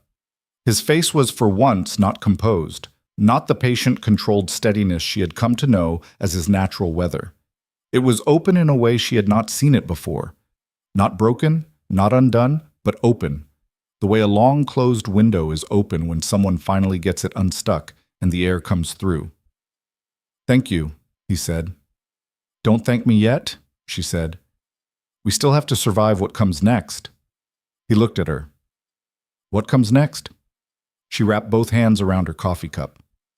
"Victor Hale comes back from Denver," she said, "and finds that someone has been very thorough in his filing cabinet, and then things are going to move very fast, and before they do—" She paused. "We need to get word to the county sheriff in Glenwood Springs, not the local law, not anyone Hale has worked with. The county level." She looked at him steadily across the table. "How fast can you ride to Glenwood Springs?" "In good weather, 4 hours." He glanced at the window, at the wall of white pressing against it. The storm will break by Saturday morning," she said. "I've been watching the pressure patterns. Saturday, by early afternoon, the road will be clear enough." He nodded slowly. "Saturday." "Saturday," she said. And in the meantime, she thought of Eleanor Briggs, of old Pete Calloway's chest, of Ruth Sander and Dot Hamley and the dozen others in the valley below who had been living under Victor Hale's shadow for 20 years without the language to name it. In the meantime, I have patients to see and a town to look after. She drank her coffee. The storm held the mountain in both hands, and the fire burned low and steady, and in the kitchen of a ranch house on the North Ridge, two people sat across from each other in the particular silence of those who have passed together through something that cannot be undone, and understood, without saying it, that the world on the other side of this storm was going to be different from the one they had entered it in. The storm broke on Saturday, as Margaret had said it would. She had been watching the sky since before dawn, standing at the kitchen window with her coffee while the darkness outside shifted from black to deep gray to the particular pale silver that meant the pressure had changed overnight, and the worst of it had moved east toward the plains. By 7 in the morning, the snow had stopped falling. By 8, the cloud cover was breaking in long horizontal tears, letting through strips of hard winter light that made the fresh snow on the ridge blaze white and almost unbearable to look at directly. Lucas was already at the barn when she went out to tell him. He was saddling the roan, not Clover, the steady gray she used for rounds, but the roan stallion he kept for distance work, a long-legged animal with the particular deep chest that meant endurance over speed. "I know," he said before she spoke. He was tightening the cinch with focused, practiced hands. "I've been watching it since 5. The road to Glenwood Springs will be passable by mid-morning," she said. "The lower sections will be worst. The valley floor where the drifts pile against the canyon walls. Take the Miller Creek cutoff past the second ridge. It's longer, but it stays above the worst of it." He looked at her. "You know that road." "I've ridden it in February before. More than once." She paused. "I delivered a baby in a cabin 2 miles off the Miller Creek cutoff in January of 1901. I know every bad stretch of that road." He almost smiled. The almost smile she had catalogued as one of his more frequent expressions, not reluctant, just quiet, as if his face saved its full investment for moments that truly warranted it. "All right," he said. "Miller Creek." "Ask for Sheriff Aldous Crane at the county office," she said. "Not his deputy, not the dispatch officer. Crane himself. Tell him you have documentary evidence of corporate fraud, covered-up homicide, and a falsified inquest verdict from 1895. Tell him the primary witness has already agreed to testify and is in Sable Creek ready to be reached." She met his eyes. "Tell him the documents are with Margaret Hale and that she will surrender them to county authority only, directly, in person, in front of witnesses." Lucas looked at her steadily. "You work that out." "I've had 2 days in a snowstorm to work things out." She held his gaze. "The documents stay with me until Crane is here in person. If you take them to Glenwood Springs and something happens on the road, nothing's going to happen on the road." "I know, but if it did, if Hale found out you were riding to the county seat before you got there and sent Greer after you, I won't have the documents here and you won't have them there, and we lose everything." She shook her head. "The documents stay with me. You carry nothing but the facts." He was quiet for a moment, absorbing this. Then he said, "And if Hale comes back from Denver before I get back with Crane?" "Then I handle Hale," she said. He looked at her with an expression that was not quite alarm and not quite admiration, and contained elements of both. "Margaret?" "Lucas." Her voice was level.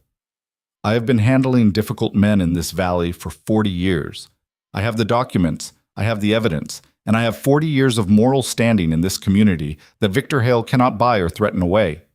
She adjusted the collar of his coat with the matter-of-fact briskness of a woman who has decided something and is no longer discussing it. "Go. Ride carefully on the lower section and push hard once you hit the canyon road. If you leave now, you can be in Glenwood Springs before dark." He held her gaze for one more moment. Then he swung up into the saddle. "I'll be back by tomorrow evening," he said. "I'll be here," she said.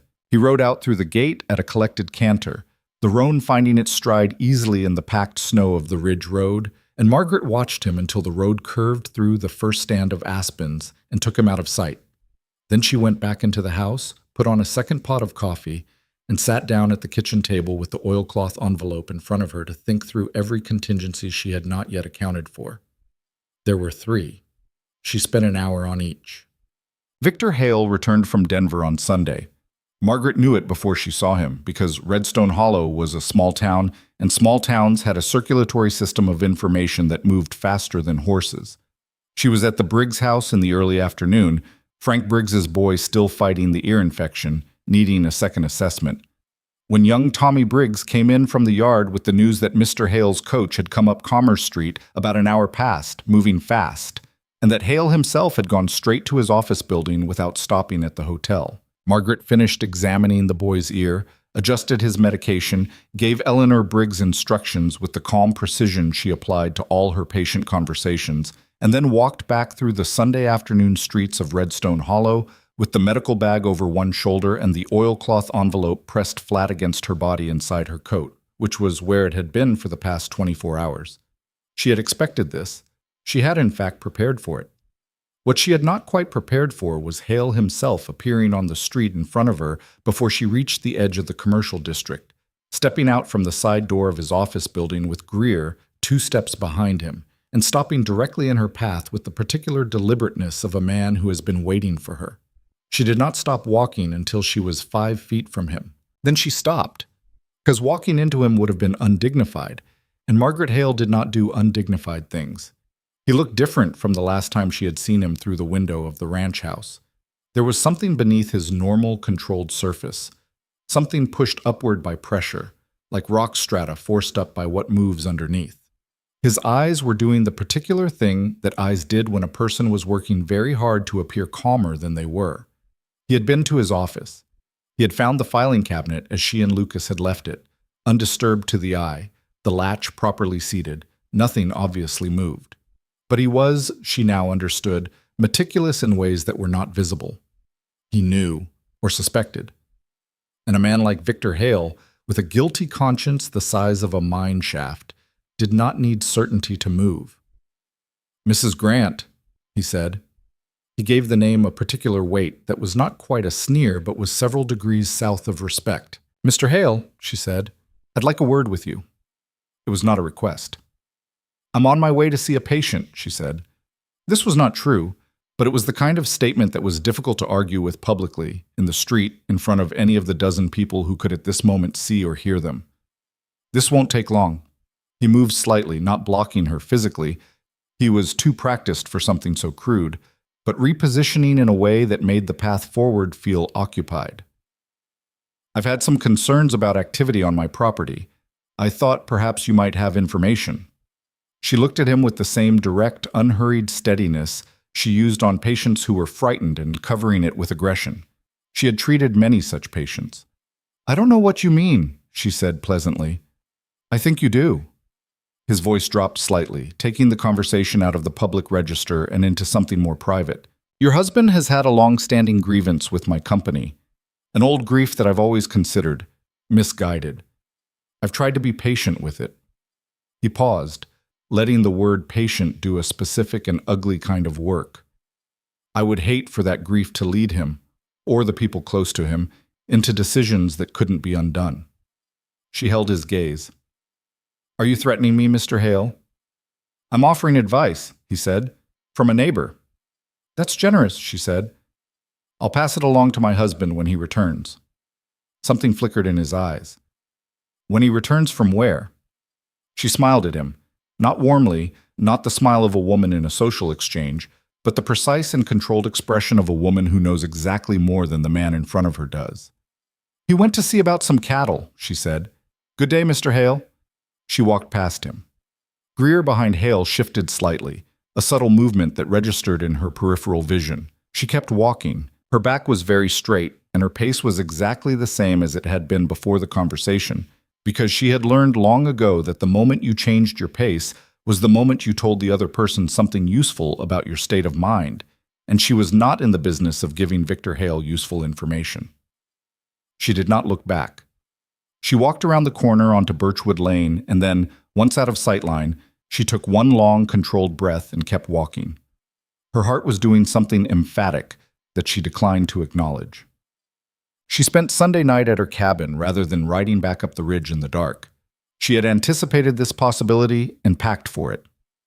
She told Dot Hamley, whom she encountered in the lane, that Lucas had gone to look at some cattle on the south pasture, and she was staying in town to be available for her patients, which was both a reasonable explanation and true enough to say without discomfort. Dot looked at her with the knowing eyes of a woman who had observed Margaret Hale for decades and said, "You look like someone who hasn't slept but isn't going to say so." "I haven't slept," Margaret agreed. "I'm going to go do that now." "Margaret," Dot's voice shifted. "Is everything all right?" She looked at her. She thought about what to say and what not to say, and in the space of that consideration she found herself grateful, suddenly and unexpectedly, for Dot Hamley, for the specific quality of her directness, for the way she asked hard questions without making them performances, for the 20 years of low-key, undemonstrative friendship that had been there in the background of Margaret's life in this town, whether she made room for it or not. "Not entirely," she said honestly. "But it's going to be." Dot looked at her for a long moment. Then she nodded, the sharp, decisive nod of a woman reorganizing her understanding. "Is there anything I can do?" "Tomorrow morning," Margaret said.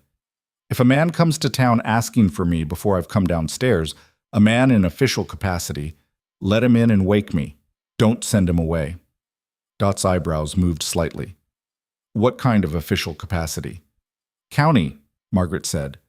Another beat, then Dot nodded again. "I'll be up at 5, she said. I'm always up at 5. "I know," Margaret said. "That's why I'm telling you."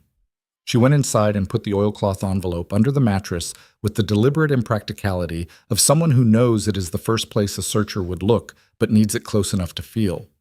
And she lay down on top of the covers fully dressed, which was not comfortable but was honest, and did not sleep until sometime past midnight.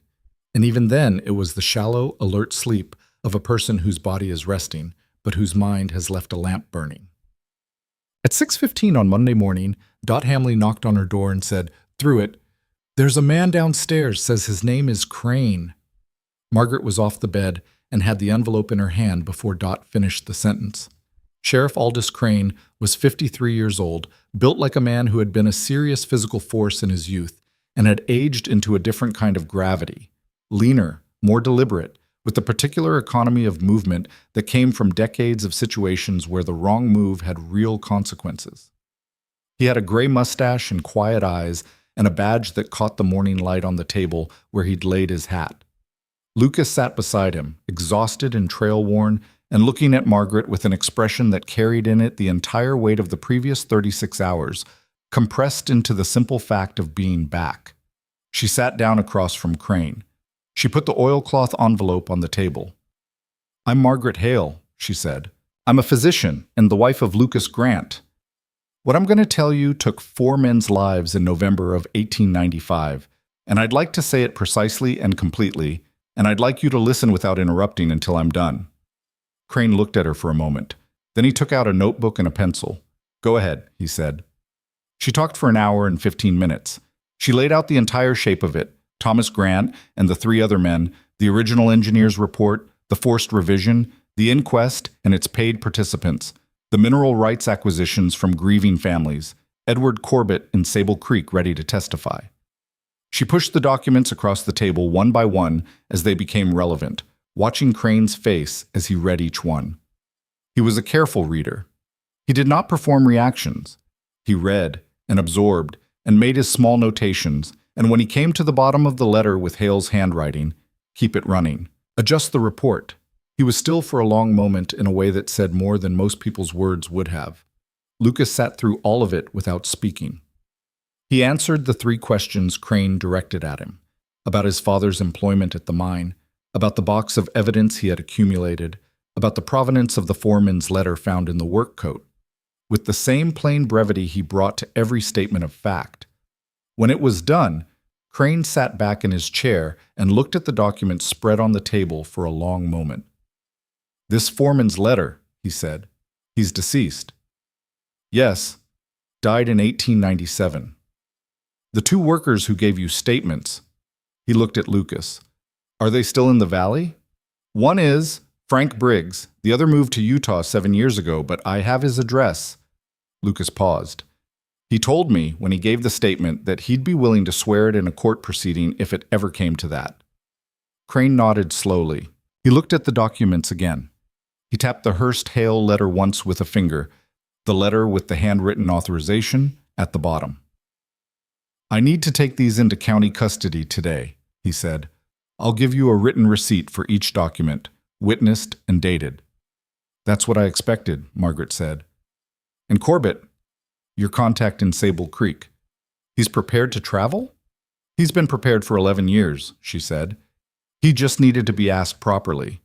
Crane looked at her, something in his expression that was not quite surprise and not quite admiration, but moved in the direction of both. "Mrs. Hale," he said, "I've been a county sheriff for 16 years. I've had evidence brought to me in a lot of different ways." He paused. "This is the most organized presentation I've received." "I'm a physician," she said. "I've been writing case files for 40 years. He almost smiled. He gathered the documents carefully, treated them with the respect of a man who understood what they represented, and began to write the receipt with the focused attention of someone who knew that the details of this moment were going to matter in a courtroom. Outside Dot's window, Redstone Hollow was waking up to Monday morning, and somewhere on Commerce Street, Victor Hale was in his office, and he did not yet know that the county sheriff was 2 blocks away at Dot Hamley's kitchen table, writing receipts. They arrested Victor Hale at 10:30 on Monday morning. Margaret was not present for it by choice.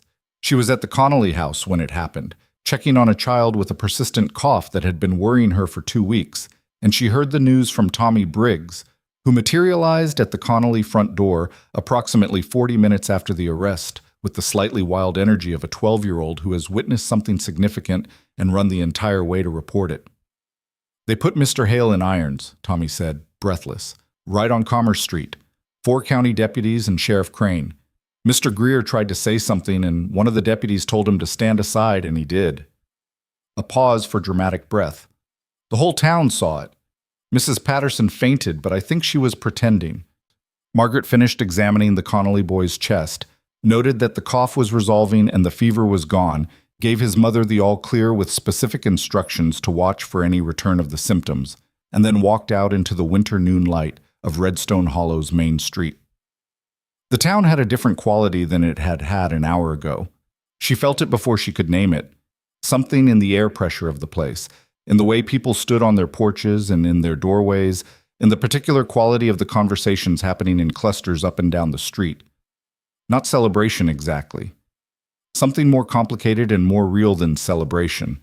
The specific collective exhale of a community that has lived under a weight for so long, it had forgotten the weight was there, and is now discovering, in the sudden absence of it, both relief and the strangeness of the newly unladen. She walked to the end of Commerce Street and stood for a moment looking at the front of Hale's office building, which had county deputies at the door and a wagon out front being loaded with document boxes. Then she walked back up Birchwood Lane to the place that had been her cabin for 20 years, and she sat down at the kitchen table, and she put her hands flat on the table, and she was quiet for a long time. She thought about Thomas Grant. She thought about the 3 other men whose names she had learned from Lucas's box of documents. Daniel Firth, age 38, Clarence Mott, age 44. Young Joseph Askew, age 26, who had been working his first winter at the mine and whose mother, she had learned, still lived in the valley, still alive at 71, in a small house on the north side of town. She had never connected the old woman's name to the boy in the mine until she read it in Lucas's papers, and the connection, once made, had stayed with her with the particular weight of a thing that should have been known sooner. She would go see Mrs. Askew. Not today, not in the noise and disruption of today, but soon. She was thinking about this when she heard the footsteps on the porch, and then the door opened and Lucas came in. He stood in the doorway for a moment, hat in hand, looking at her the way he had looked at her the first night on the porch, with that directness that had so disarmed her then, that she had come to understand was simply his way of being present in the world, fully and without evasion. "It's done," he said. "I know." She looked at him. "Sit down, Lucas." He sat down across from her. He set his hat on the table. He looked at his hands for a moment and then looked at her. "Crane's people found the original inquest records," he said, "including the payments to the 2 panel members. It's all there." He paused. "He's going to face charges for the deaths, criminal negligence and fraud at minimum. Crane thinks the homicide charge will hold too, given the direct evidence of the order." She nodded slowly. "My father—" He stopped, started again. "It'll be in the official record. What actually happened, not the accident verdict." He said it quietly, with the care of a man handling something that had been waiting 11 years to be set down in the right place. "His name, what was done to him, it'll be part of the official record." "Yes," she said. "It will." He was quiet for a moment. Then he said with the plainness he brought to everything that mattered, "I couldn't have done this alone." She looked at him steadily. "I know that." "I mean," he searched for the right words, which was unusual. He was usually precise. "I mean, I couldn't have done this alone, and I've done most things alone, and I want you to know that I understand what that difference is. What you did, not just the practical, all of it." He met her eyes. "What it cost you to trust this, to trust me." The late winter light came through Dot's front window.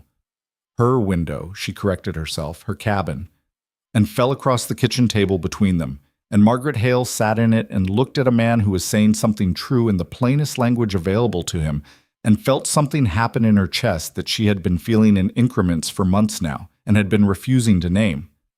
She had been married before. She knew what the word meant, and she knew what it could be used to cover up, and she had spent 40 years protecting herself from its misuse with the particular vigilance of someone who had paid a high price for a previous mistake. She was 65 years old, and she was not a romantic, and she had told him so on the first night, and she had meant it. She still meant it. Romance was not what this was. This was something more durable than romance. It was the knowledge of a person, the slow, incremental, tested knowledge that accumulated not through grand gestures, but through coffee cups and patient notes and rides, in February weather and kitchen tables at midnight, and the specific way a man held a lantern so someone else could read a document in a cold office at 2 in the morning. It was the knowledge that this person had watched her from a distance for 3 years before speaking, not because he was passive, but because he was the kind of person who did not move until he was sure, and then moved with everything he had. She had learned in 40 years to recognize the difference between a person who told you what you wanted to hear and a person who told you what was true. The difference was not always comfortable, but it was the only thing, in her experience, that held. "Lucas," she said. "Yeah." "What we have." She paused, choosing her words with the same care she chose everything. "What we've built here. This—" She gestured, a small movement that encompassed the table, the house, the ridge outside, all of it. "I want you to know that I understand what it is. I didn't, at the beginning. I thought I was being practical. I thought I was making a rational decision." She met his eyes. "I was wrong about what I was doing." He was very still. "It's not a rational decision anymore," she said. "It stopped being that somewhere around the time you made coffee and left my cup with the handle turned the right way, and I stood there in the kitchen at 5 in the morning and felt something I hadn't felt in so long I almost didn't recognize it." She stopped. "I'm not going to call it something it hasn't earned yet. I've been wrong about love before and I'm careful with words, but I want you to know that what I feel." She stopped again. Started again because she had come this far with honesty and she was not going to retreat into vagueness at the critical moment. "What I feel for you is real. It is the most real thing I have permitted myself to feel in many years. And I am 65 years old, and I know the difference now between what is real and what is not." The kitchen was very quiet. Lucas Grant looked at her for a long moment. His face was open again, the way it had been the night they came back from Hale's office through the snow, not undone, but open, the long-closed window unstuck. "Margaret," he said. "Yes. I built those shelves 3 months before I came to your door," he said. "Not 3 weeks, 3 months. I measured the room 4 times. I asked Doc Farley not once, but twice. Went back a second time because I was afraid I'd gotten the tincture shelf wrong." He paused. "I have been certain about very few things in my life. I have been certain about this one for a long time." She looked at him. "I love you," he said. Plain, without decoration, the way he said everything that was true. "I have for long enough that I don't remember starting." She was quiet for a moment. Then she reached across the table and put her hand over his. His hand was large and work-roughened and warm, and it turned under hers and held on with a care that was, she thought, exactly the right amount. Firm enough to mean it, gentle enough to give her room. "All right," she said softly. "All right." Outside, Redstone Hollow went about its Monday. Somewhere on Commerce Street, a wagon moved away with boxes of evidence. Somewhere in a county jail cell, or soon to be in one, Victor Hale was beginning to understand the dimensions of what had closed around him. Somewhere in Sable Creek, an old engineer was making arrangements to travel, carrying 11 years of a guilty conscience toward its resolution.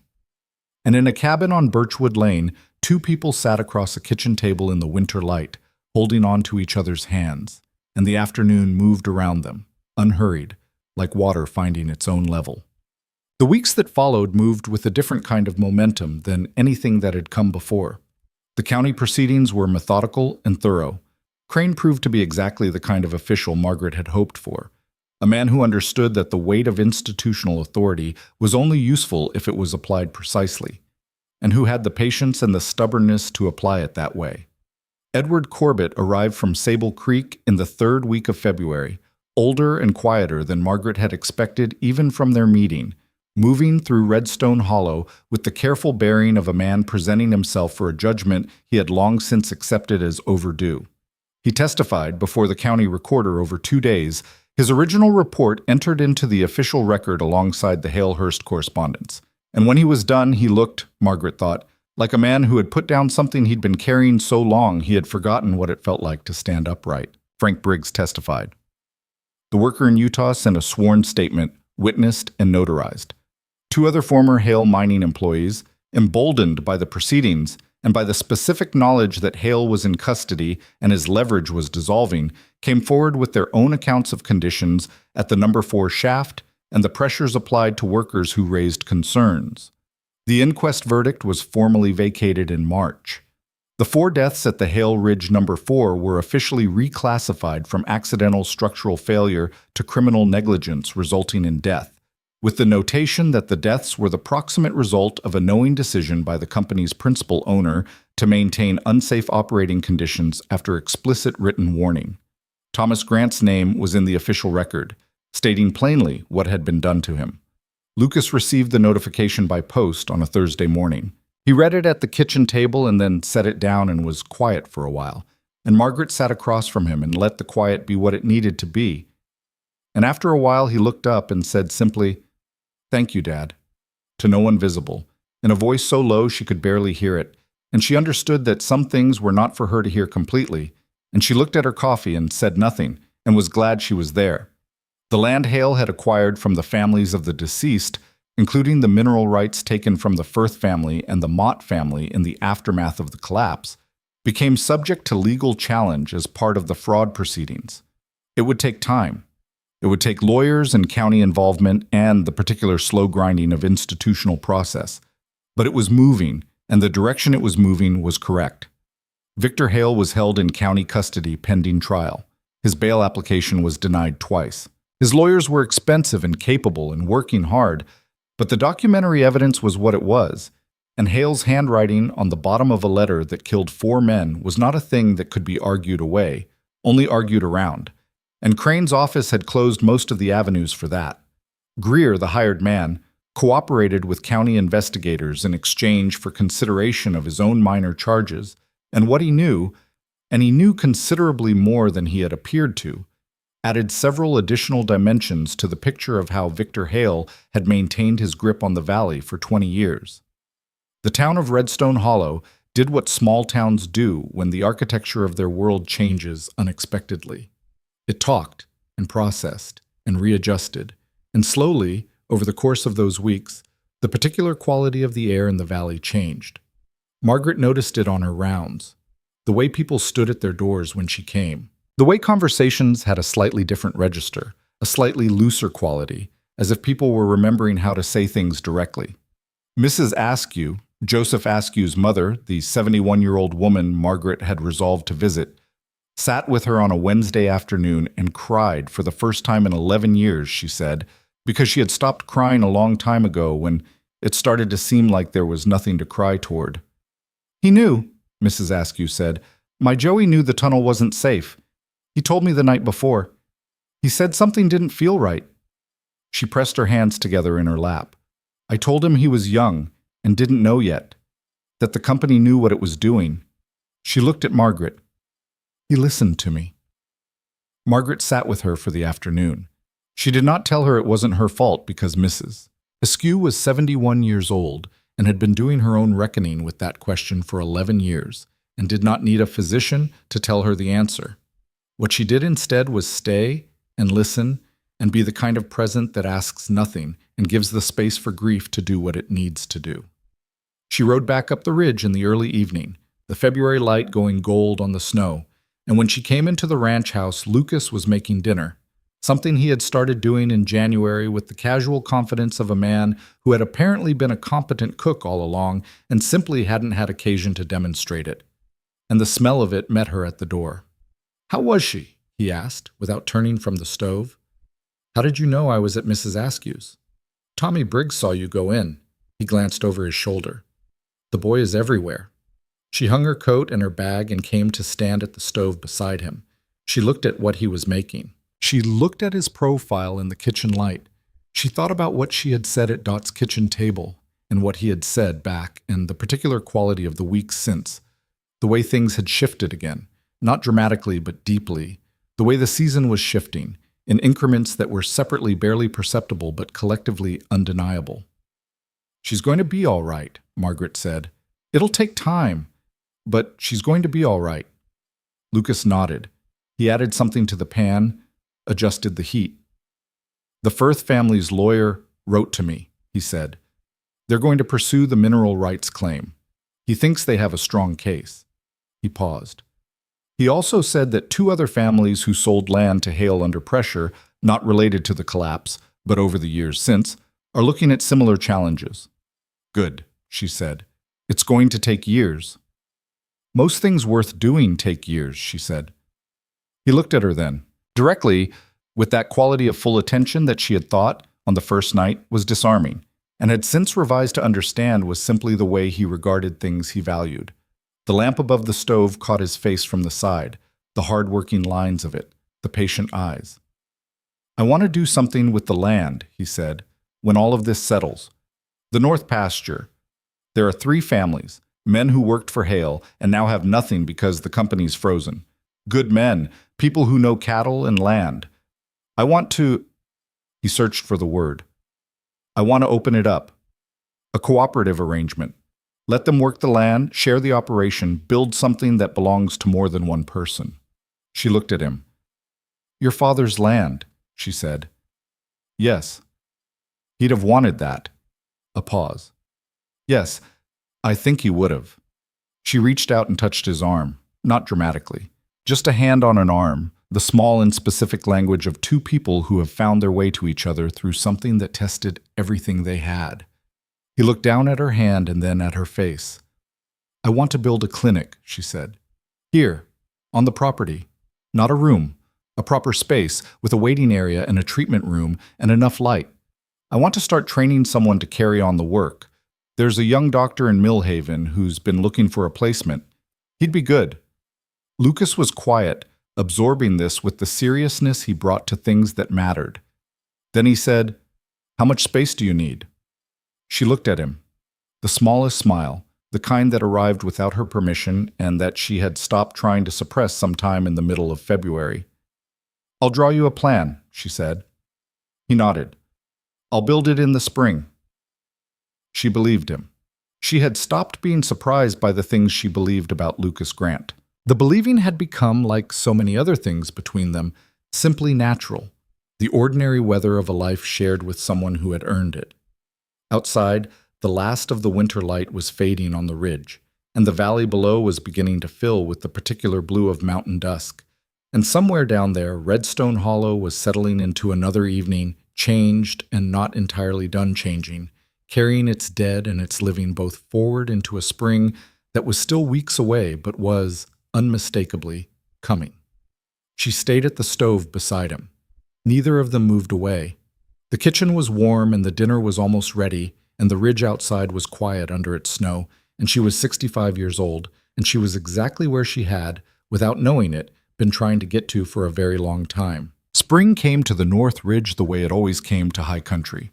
Not all at once, not in the dramatic declaration that people in the flatlands expected, but in a series of small and stubborn negotiations between the cold and the light, each one advancing the season by increments so gradual they were almost invisible. Until suddenly, one morning, you looked out the window and the aspens had leaves and the lower pasture was green and the world had crossed a threshold while you were paying attention to something else. Margaret noticed it on a Tuesday morning in the middle of April. She was standing at the kitchen window with her coffee, as she stood most mornings, watching the first light come over the eastern ridge, and she realized that what she was looking at was no longer white. The snow was gone from the lower pastures. The meadow below the barn had gone overnight from mud brown to the first faint tentative green of new grass, and the aspens at the property's eastern edge were in that brief and particular stage where their leaves were still small enough to be translucent, catching the early sun and turning it into something that was less like light and more like the idea of light. She stood there for longer than she usually stood at windows. Behind her, Lucas came in from the porch, where he had been checking the weather as he did every morning, and poured his coffee and came to stand beside her. "North pasture's clear," he said, "down to the creek line." "I know," she said. "I can see it." He stood beside her in the particular morning quiet they had developed over the winter, unhurried, side by side, neither of them needing to fill it. Outside, one of the cattle called in the lower meadow, a long, low sound that carried in the still morning air. A bird. A mountain bluebird, she thought, though she had never been as certain about birds as she was about medicine, moved through the edge of the aspen grove in a flash of impossible color. "The Denton family is coming up Thursday," Lucas said, "to look at the north pasture arrangement." She nodded. She had been present for the initial conversations. 2 weeks ago, at the kitchen table with Ben Denton and his wife Clara, who had worked Hale's operations for 6 years and been left with nothing when the company's assets were frozen pending trial. Ben was a good stockman. Lucas had said so, and Lucas's assessments of men who knew cattle were reliable. They had talked through the arrangement with the careful, practical directness of people who needed it to work and weren't interested in pretending otherwise. A share of the herd, access to the North Pasture's 40 acres, use of the equipment shed, a percentage of whatever the operation turned in the first year, reinvested into the jointly held enterprise.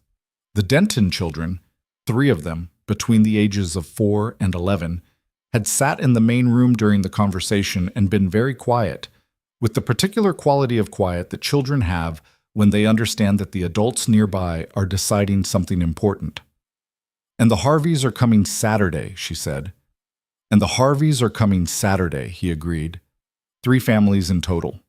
The Dentons, the Harveys, and the Lindqvist family, who had been the last to agree and the most careful about the terms, which Margaret respected. Tom Lindqvist had been burned once already and was not interested in charity dressed up as partnership, and he had negotiated with a directness that she found entirely sensible. They had worked through it, The terms were equitable. The arrangement was not perfect. No arrangement between human beings ever was. But it was honest, and it was fair, and it gave 3 families who had lost their footing something solid to stand on again. Lucas had drawn up the partnership agreements himself, at the kitchen table, in the same plain functional handwriting as the original document he had ridden down the mountain to give her on a night in October. She had read each one. She had suggested 3 changes across the 3 documents, all of which he had incorporated without argument. "The clinic framing starts next week," he said. She turned to look at him. "Wade Morrison's crew is available starting Monday," he said. "I told him we want the foundation poured before the ground warms too much. If he starts Monday, framing is up by the end of the month." She looked at him. She had drawn the plans in February. Actual plans, measured and detailed, the kind of drawing that a physician who has spent 40 years working in inadequate spaces makes when given the rare opportunity to design something from scratch. 2 treatment rooms, a waiting area with a bench long enough for 4 people, storage built into the walls for supplies, a large window on the south face for light, a separate entrance so patients did not have to come through the main house. She had given Lucas the plans. He had looked at them for a long time, asking 2 specific questions about load-bearing walls and 1 about drainage, and then he had taken them to Morrison, the builder in town, without further comment.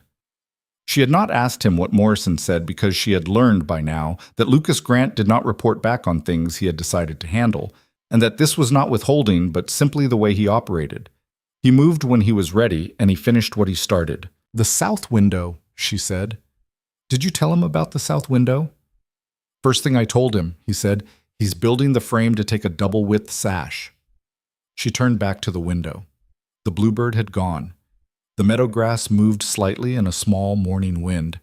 She drank her coffee and felt the warmth of the cup in her hands and the warmth of the man beside her, and thought about treatment rooms with good light and families working land that had been taken from people like them, and felt something that she understood now, without qualification or evasion, as happiness. Not the uncomplicated happiness of youth, which she could barely remember and had never entirely trusted anyway. The other kind. The kind that knows what it cost and holds on to it all the more steadily for that knowledge. The boy came to the ridge in the 2nd week of May. His name was Owen, and he was 9 years old, and he arrived not dramatically, but in the quiet, deflated manner of someone who has run out of other options. Margaret found him in the barn on a Wednesday morning, sitting in the corner of Clover's stall, with his knees pulled up to his chest and his face turned away, wearing a coat that was 2 sizes too small and boots with a broken buckle on the left one, and she knew before she asked a single question that this child had been managing alone for some time. She crouched down to his level. "What's your name?" she said. He looked at her sideways. He had dark eyes and a quality of contained wariness that she recognized. The look of a child who has learned that trust costs more than it returns, and has decided to conserve it accordingly. "Owen," he said, barely audible. "Owen," she repeated. "My name is Margaret. Are you hurt anywhere?" A pause. "No." "Are you hungry?" The pause that followed that question was its own kind of answer, the fractional hesitation of a child calculating whether admitting need is safe. She did not wait for the verbal response. "Come inside," she said. "I'll make breakfast." He did not move immediately. He looked at Clover, who had been regarding him with the large, tranquil curiosity of an animal who has decided not to be alarmed by small humans in her stall. "Is this your horse?" he asked. "She is. Her name is Clover. She's very sensible." Another pause. Then, "She let me pet her last night." Margaret absorbed this. The information that he had been in the barn since at least last night, possibly longer, with the calm of a clinician filing a symptom. "She does that," she said. "She likes company. Come inside, Owen." He came. She fed him at the kitchen table, eggs and bread and the last of the winter's preserved plum jam, which he ate with the focused intensity of a child who has been managing on less than enough for long enough that abundance, even in its small forms, required complete attention. She did not pepper him with questions. She sat across from him with her own coffee and let him eat and watched him the way she watched every patient, not intrusively, but comprehensively, reading what the body said when the mouth was occupied with something else. What the body said was, "This child is healthy but depleted, cold. tired in the way that goes beyond sleep tired into the tiredness of sustained vigilance. She estimated from his size and the condition of the clothing that he had been on his own, or close to it, for at least 2 to 3 weeks. Lucas came in from the barn 15 minutes later, stopped in the doorway when he saw the boy, and looked at Margaret with one quick glance that asked everything and received, from her slight nod, everything it needed. He poured himself coffee. He sat down at the table. He said to Owen with the same matter-of-fact directness he used with everyone, "You sleep all right in the barn?" Owen looked up. Clearly, he had not expected to be caught. He looked at Lucas with the recalibrating expression of a child determining whether a man is the kind of man who makes trouble about things like that. "The horse was warm," Owen said carefully. "She is," Lucas said. "Good windbreak, too, that stall." Owen studied him for another moment. Then, apparently having reached a conclusion, he went back to his bread. Over the next hour, in the unhurried way that worked far better with frightened children than direct questioning, the shape of the story emerged. His father's name had been Daniel Askew, not the Daniel Askew from the mine, a different branch of that family, perhaps a nephew or cousin. The valley had always had Askews. Daniel Askew had worked for Hale's mining company, and when the company's operations were frozen in February as part of the legal proceedings, he had lost his position and his company housing simultaneously. He had spent the week since trying to find work, and somewhere in that search, and Margaret was not entirely certain of the sequence and did not press for it, he had been injured. "A fall," Owen said, "at the livery stable in town, where he had been working for 2 weeks. He was in the county hospital in Glenwood Springs." Owen did not know how bad it was. He had been staying with a neighbor for a week, and then the neighbor's situation had changed, and Owen had found himself without particular drama or declared crisis, simply without anywhere to be. He had walked up the ridge road because he had heard there was a doctor on the Grant property. He had not been sure, he said, whether he would knock on the door. He had gone to the barn first to think about it. Margaret looked at him across the table. He had finished the bread and the eggs and was sitting with his hands in his lap with the specific stillness of a child who has been taught not to ask for more. "Would you like some more jam?" she said. He looked at the jar. He looked at her. "Yes, please," he said, very quietly.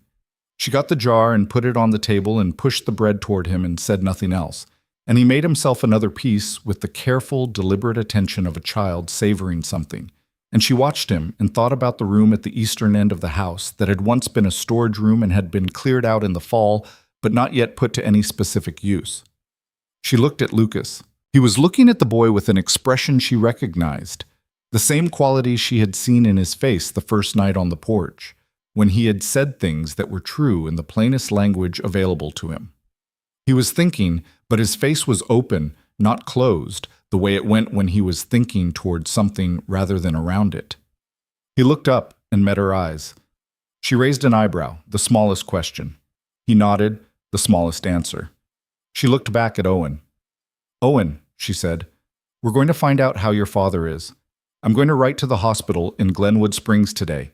In the meantime," she paused, choosing the words with the care they deserved, "you can stay here. This is a working ranch and there are things to be done, and extra hands are useful. Would that be all right with you?" He looked at her. He looked at Lucas. He looked around the kitchen with a child's instinctive reading of a space, checking it for safety the way animals check new terrain looking for exits, assessing the quality of the welcome. Whatever he found in the kitchen of the Grant Ranch house on a May morning must have read as safe, because his shoulders moved, not dramatically, just a degree, the smallest letting down of a weight he had been carrying in his body. "Yes," he said, "that would be all right." The letter to the Glenwood Springs Hospital went out that afternoon. The response came back within the week. Daniel Askew was alive, Margaret was relieved to confirm, but the fall had fractured his pelvis in 2 places, and he was facing at minimum 3 months of recovery before he could walk without support, and the prognosis for a full return to heavy labor was uncertain. The hospital's social correspondent asked, carefully, whether there was any known provision for the patient's minor child. Margaret wrote back that the child was with her, was well, and would remain so for as long as the situation required. She showed Lucas the letter before she sent it.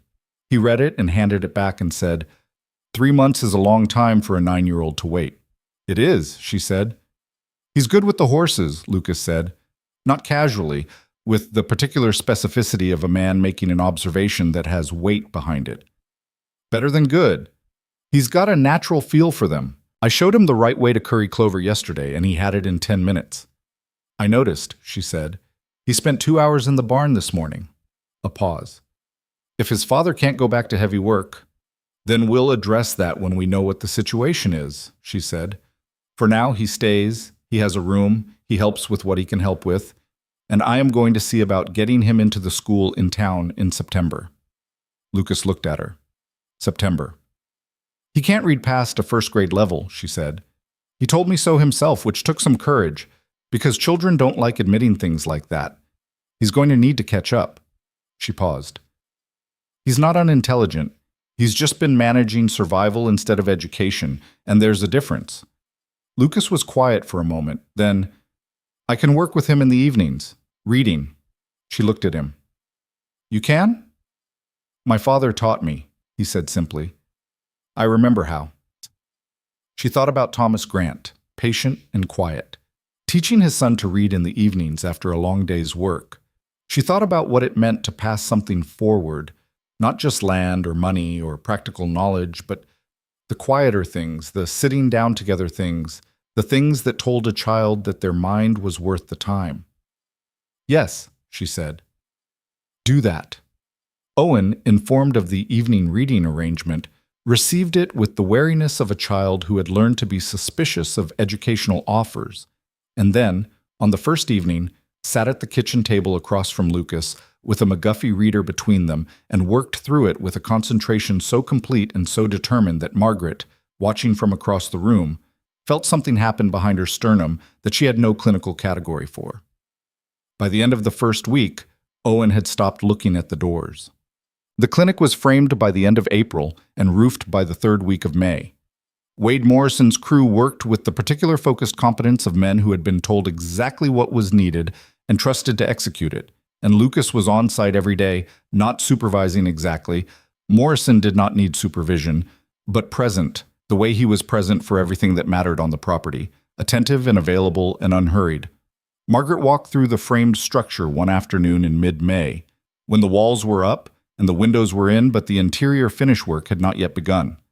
The south-facing window was exactly as specified, double width, clear glass, positioned to catch the afternoon light at the angle she had calculated would give the best illumination for close work without creating direct glare. She stood in the center of the larger treatment room and turned slowly, reading the space the way she read everything, feeling for what it would be. It would be good. She knew that already. Not because it was grand. It was not grand. It was a small clinic in a practical building on a mountain ranch. But because it had been thought about by people who understood what it needed to do, and that understanding was visible in every measurement. She heard Lucas's footsteps behind her and turned. He stood at the doorway with his hands in his coat pockets, looking at the room with the same quiet assessment she had just been applying. Well, he said. It's right, she said. He nodded. Morrison says interior finish is 2 weeks, maybe 3 if the weather turns. Tell him the treatment room walls need to be smooth plastered, she said. Not rough. Everything in a treatment room needs to be washable. I already told him, he said. She looked at him. Did you? Second day of framing. A pause. I've been thinking about it. She held his gaze for a moment and felt the particular quality of understanding that had become one of the fixed features of her life on this ridge. The recognition, recurring and never entirely usual, that this man paid attention to the things she cared about with the same thoroughness he applied to everything he valued. It was not remarkable to him. It was simply how he operated, which was, she had come to understand, precisely why it was remarkable. She walked toward him. She took his arm the way she had taken it a dozen times over the winter, the small and specific gesture of a woman who has stopped performing casualness about the fact that she wants to be near someone. He shifted to make room, and she stood beside him in the doorway of the unfinished clinic, and they looked at the empty room together, at the south window letting in the late afternoon light, at the walls that were going to be smooth plastered and washable, at the space that was going to hold, in the years to come, the pain and the fear and the relief and the ordinary urgency of people who needed help and now had somewhere to bring it. "I want to name it," she said. He looked at her. "The clinic." She paused, thinking about what she wanted to say and how to say it correctly. "I want to call it the Grant Clinic. Not for us." She turned to look at him directly. "For your father, Thomas Grant. I want his name on the door of this building." Lucas was very still. "It was his land," she said. "It was his patience and his decency and his death that set all of this in motion, in ways he couldn't have known. He deserves to have his name on something that heals people." She held his gaze. "If that's all right with you." He looked at her for a long moment. His face was doing the open thing. The window unstuck. And she could see the whole of what that meant to him, all of it.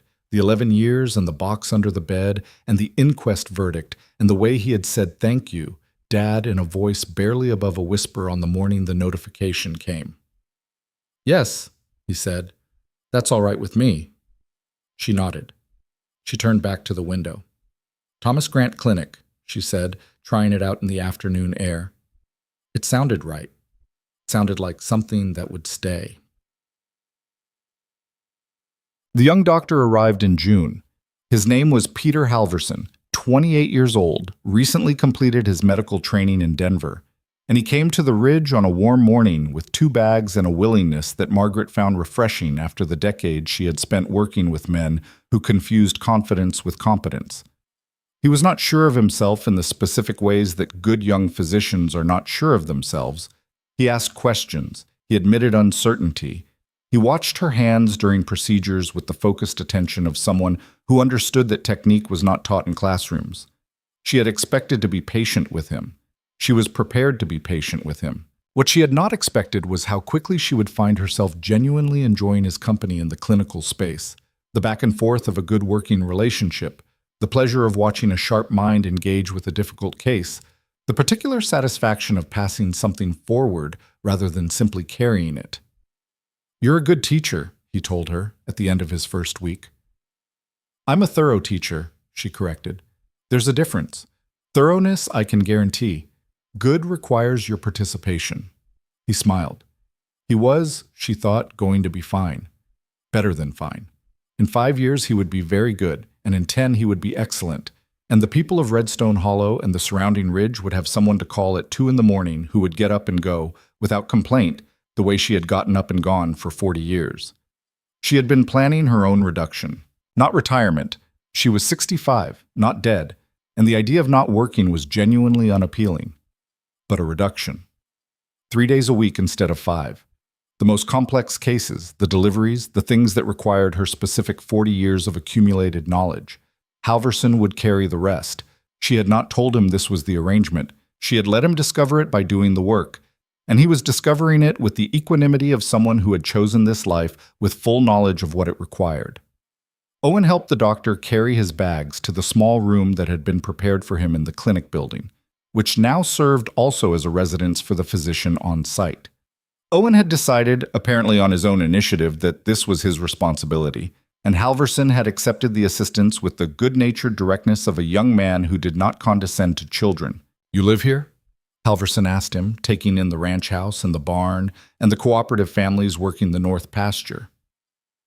"Yes," Owen said, with the simple certainty of a child who has settled a question he once wasn't sure about. Halverson glanced at Margaret.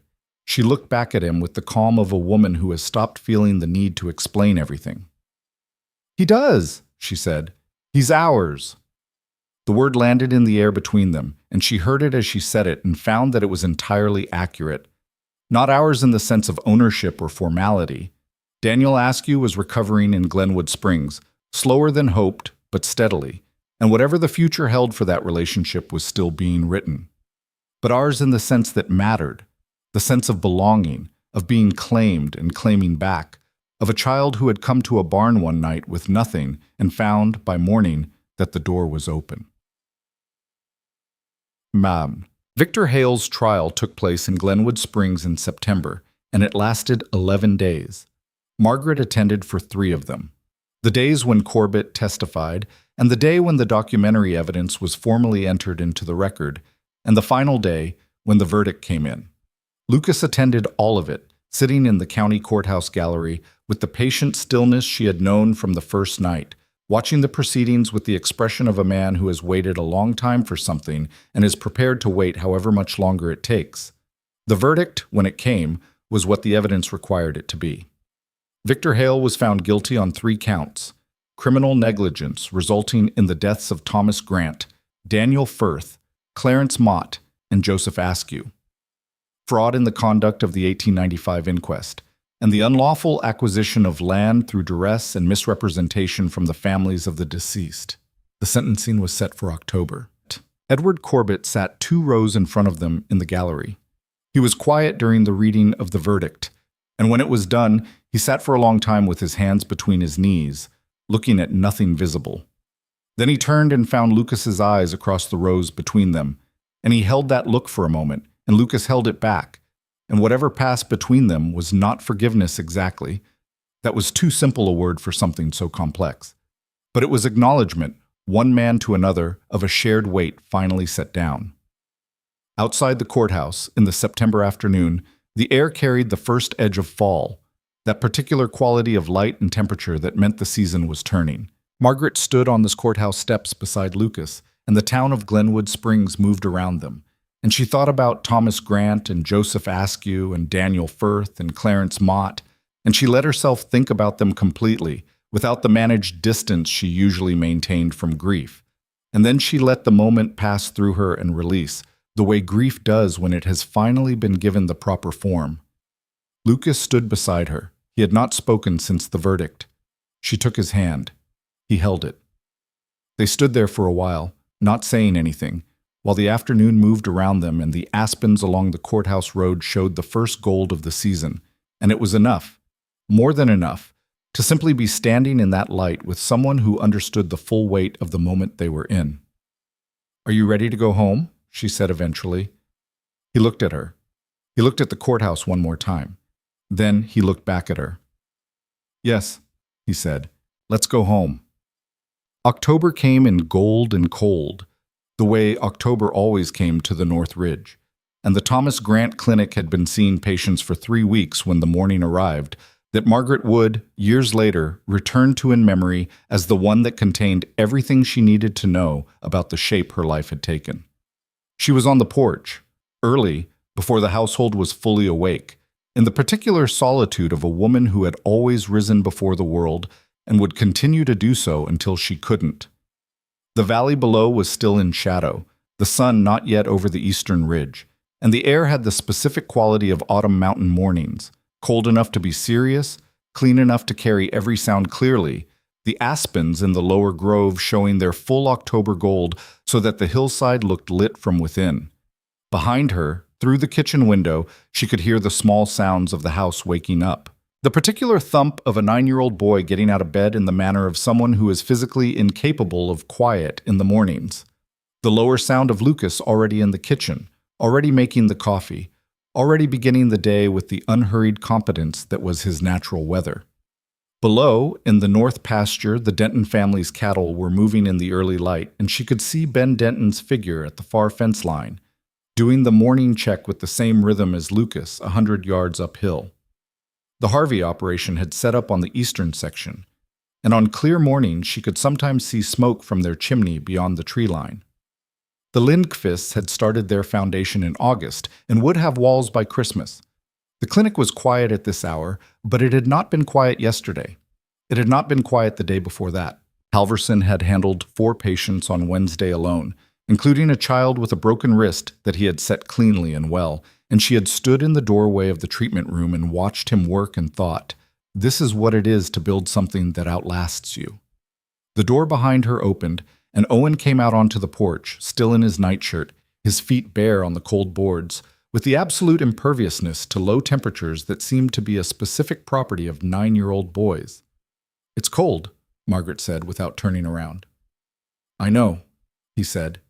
He came and stood beside her at the porch rail. She looked at him.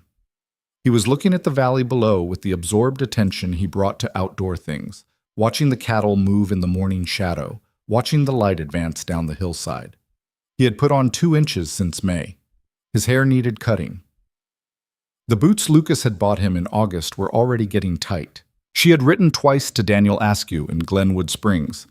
He was walking now, with a cane, and the letters he wrote back were the letters of a man working hard to be honest about what he could and could not promise. He loved his son. He was clear about that. He was less clear about the shape of the future, about what work he could do, about where he could live, and the uncertainty was its own kind of answer, or at least the beginning of one. She had not told Owen the details. He was 9 years old. What he needed was not the details, but the fact of stability, the daily accumulation of evidence that the ground beneath him was not going to shift without warning.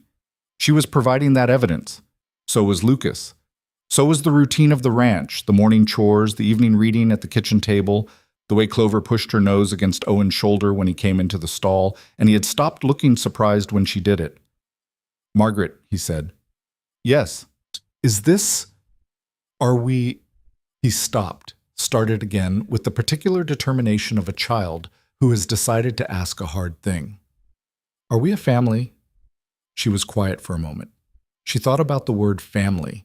She thought about what it had meant to her at different points in her life, at 22, at 30, at the long middle years of aloneness when the word had been something she held at a careful distance, a thing that belonged to other people's lives. She thought about Caroline and Eli, buried on the eastern hill where the aspens went gold in October, and she held them in her mind for a moment, fully, the way she had learned to hold them, with love and grief, and the particular completeness of knowing that they were part of her story, not the whole of it, but always part. She thought about a man on horseback at 2 a.m, offering honesty instead of romance, building shelves before he was asked, leaving a coffee cup with the handle turned the right way. She thought about what it meant to start again at 65, and what she had found on the other side of the starting. She put her arm around Owen's shoulders. He leaned into it with the naturalness of a child who has decided, in his own time and on his own terms, that leaning is safe here. "Yes," she said. "We are." He was quiet for a moment, absorbing this with the seriousness it deserved. Then the kitchen door opened and Lucas appeared, holding 2 coffee cups and looking at them both on the porch with that expression of his, the open one, the window unstuck, and he held one cup out toward Margaret and said, "Coffee's ready." And Owen said, "Can I have some?" And Lucas said, "Not a chance," in the tone that meant not yet. And Owen made a sound of practiced indignation and went inside to get his breakfast, and the door banged shut behind him with the particular energy of a child who has somewhere to be. Margaret took the cup. Handle turned to the right. She wrapped both hands around it. Lucas came to stand beside her at the rail, and they stood together in the October morning while the sun finally cleared the eastern ridge and the light came down the valley in a long gold wave, reaching the lower pasture first, then climbing the hillside, then reaching the porch and the 2 people standing on it, and the aspens blazed, and the clinic building caught the morning sun on its south-facing window and held it. She thought about the road she had walked down 40 years ago, alone, in the dark. She thought about every night she had come home to an empty house, set down her bag, and begun again.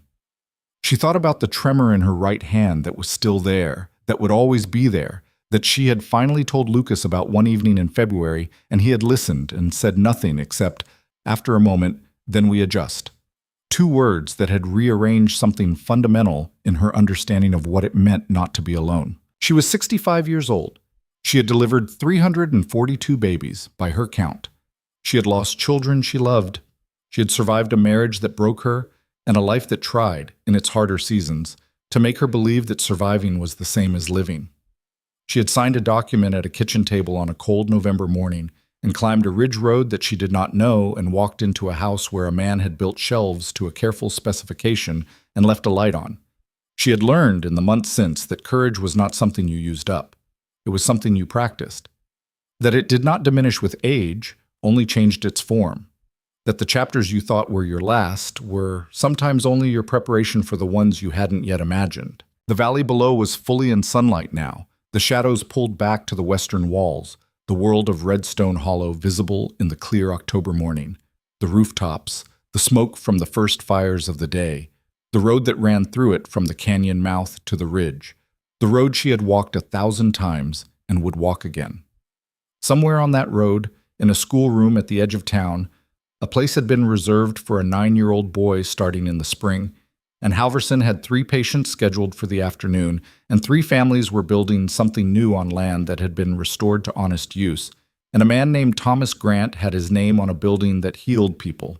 And the record said plainly what had been done to him and what kind of man he had been, and it would say so for as long as records were kept. She stood on the porch in the October light and held her coffee cup in both hands and felt, with a clarity that she had long ago stopped expecting to feel again, the full and specific weight of a life that was worth living.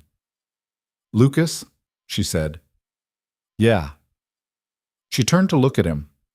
He was looking at the valley, the same gold light on his face that was on hers, the same October morning holding them both.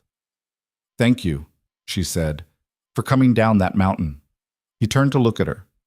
He was quiet for a moment, in the way she had learned to read as the deepest kind of feeling, the kind that did not perform itself. "Thank you," he said, "for still being on the porch." She looked at him. He looked back. The aspens turned in a small wind, their 10,000 gold coins shifting and flashing, and below in the valley the smoke rose from the morning fires, and Owen banged something in the kitchen, and somewhere in the clinic Halverson was beginning his day, and the north pasture cattle moved in the clean October air, and the sun climbed higher over the ridge, and the shadow line pulled back further into the valley, and the world went on in the way that the world always goes on, fully, without asking, with the ordinary and extraordinary abundance of another morning given to those present enough to receive it. Margaret Hale stood on her porch on the north ridge of Redstone Hollow, Colorado, at 65 years old, with her coffee and her husband and her family and her work, and the whole of her life arranged around her in the October light. And she understood, not for the first time, but more completely than before, with the completeness that comes from having paid the full price for something, that this was what it meant to begin again. Not to forget what had come before, not to pretend the losses were smaller than they were, or the years alone shorter, or the grief easier, but to hold all of it, every year, every loss, every empty house and cold walk home, and to find that it had not diminished her, that she had carried it as she had carried everything, steadily, forward, with both hands, until she arrived at a morning like this one. She drank her coffee. The mountain held the valley in its arms, and the season turned and the story went on.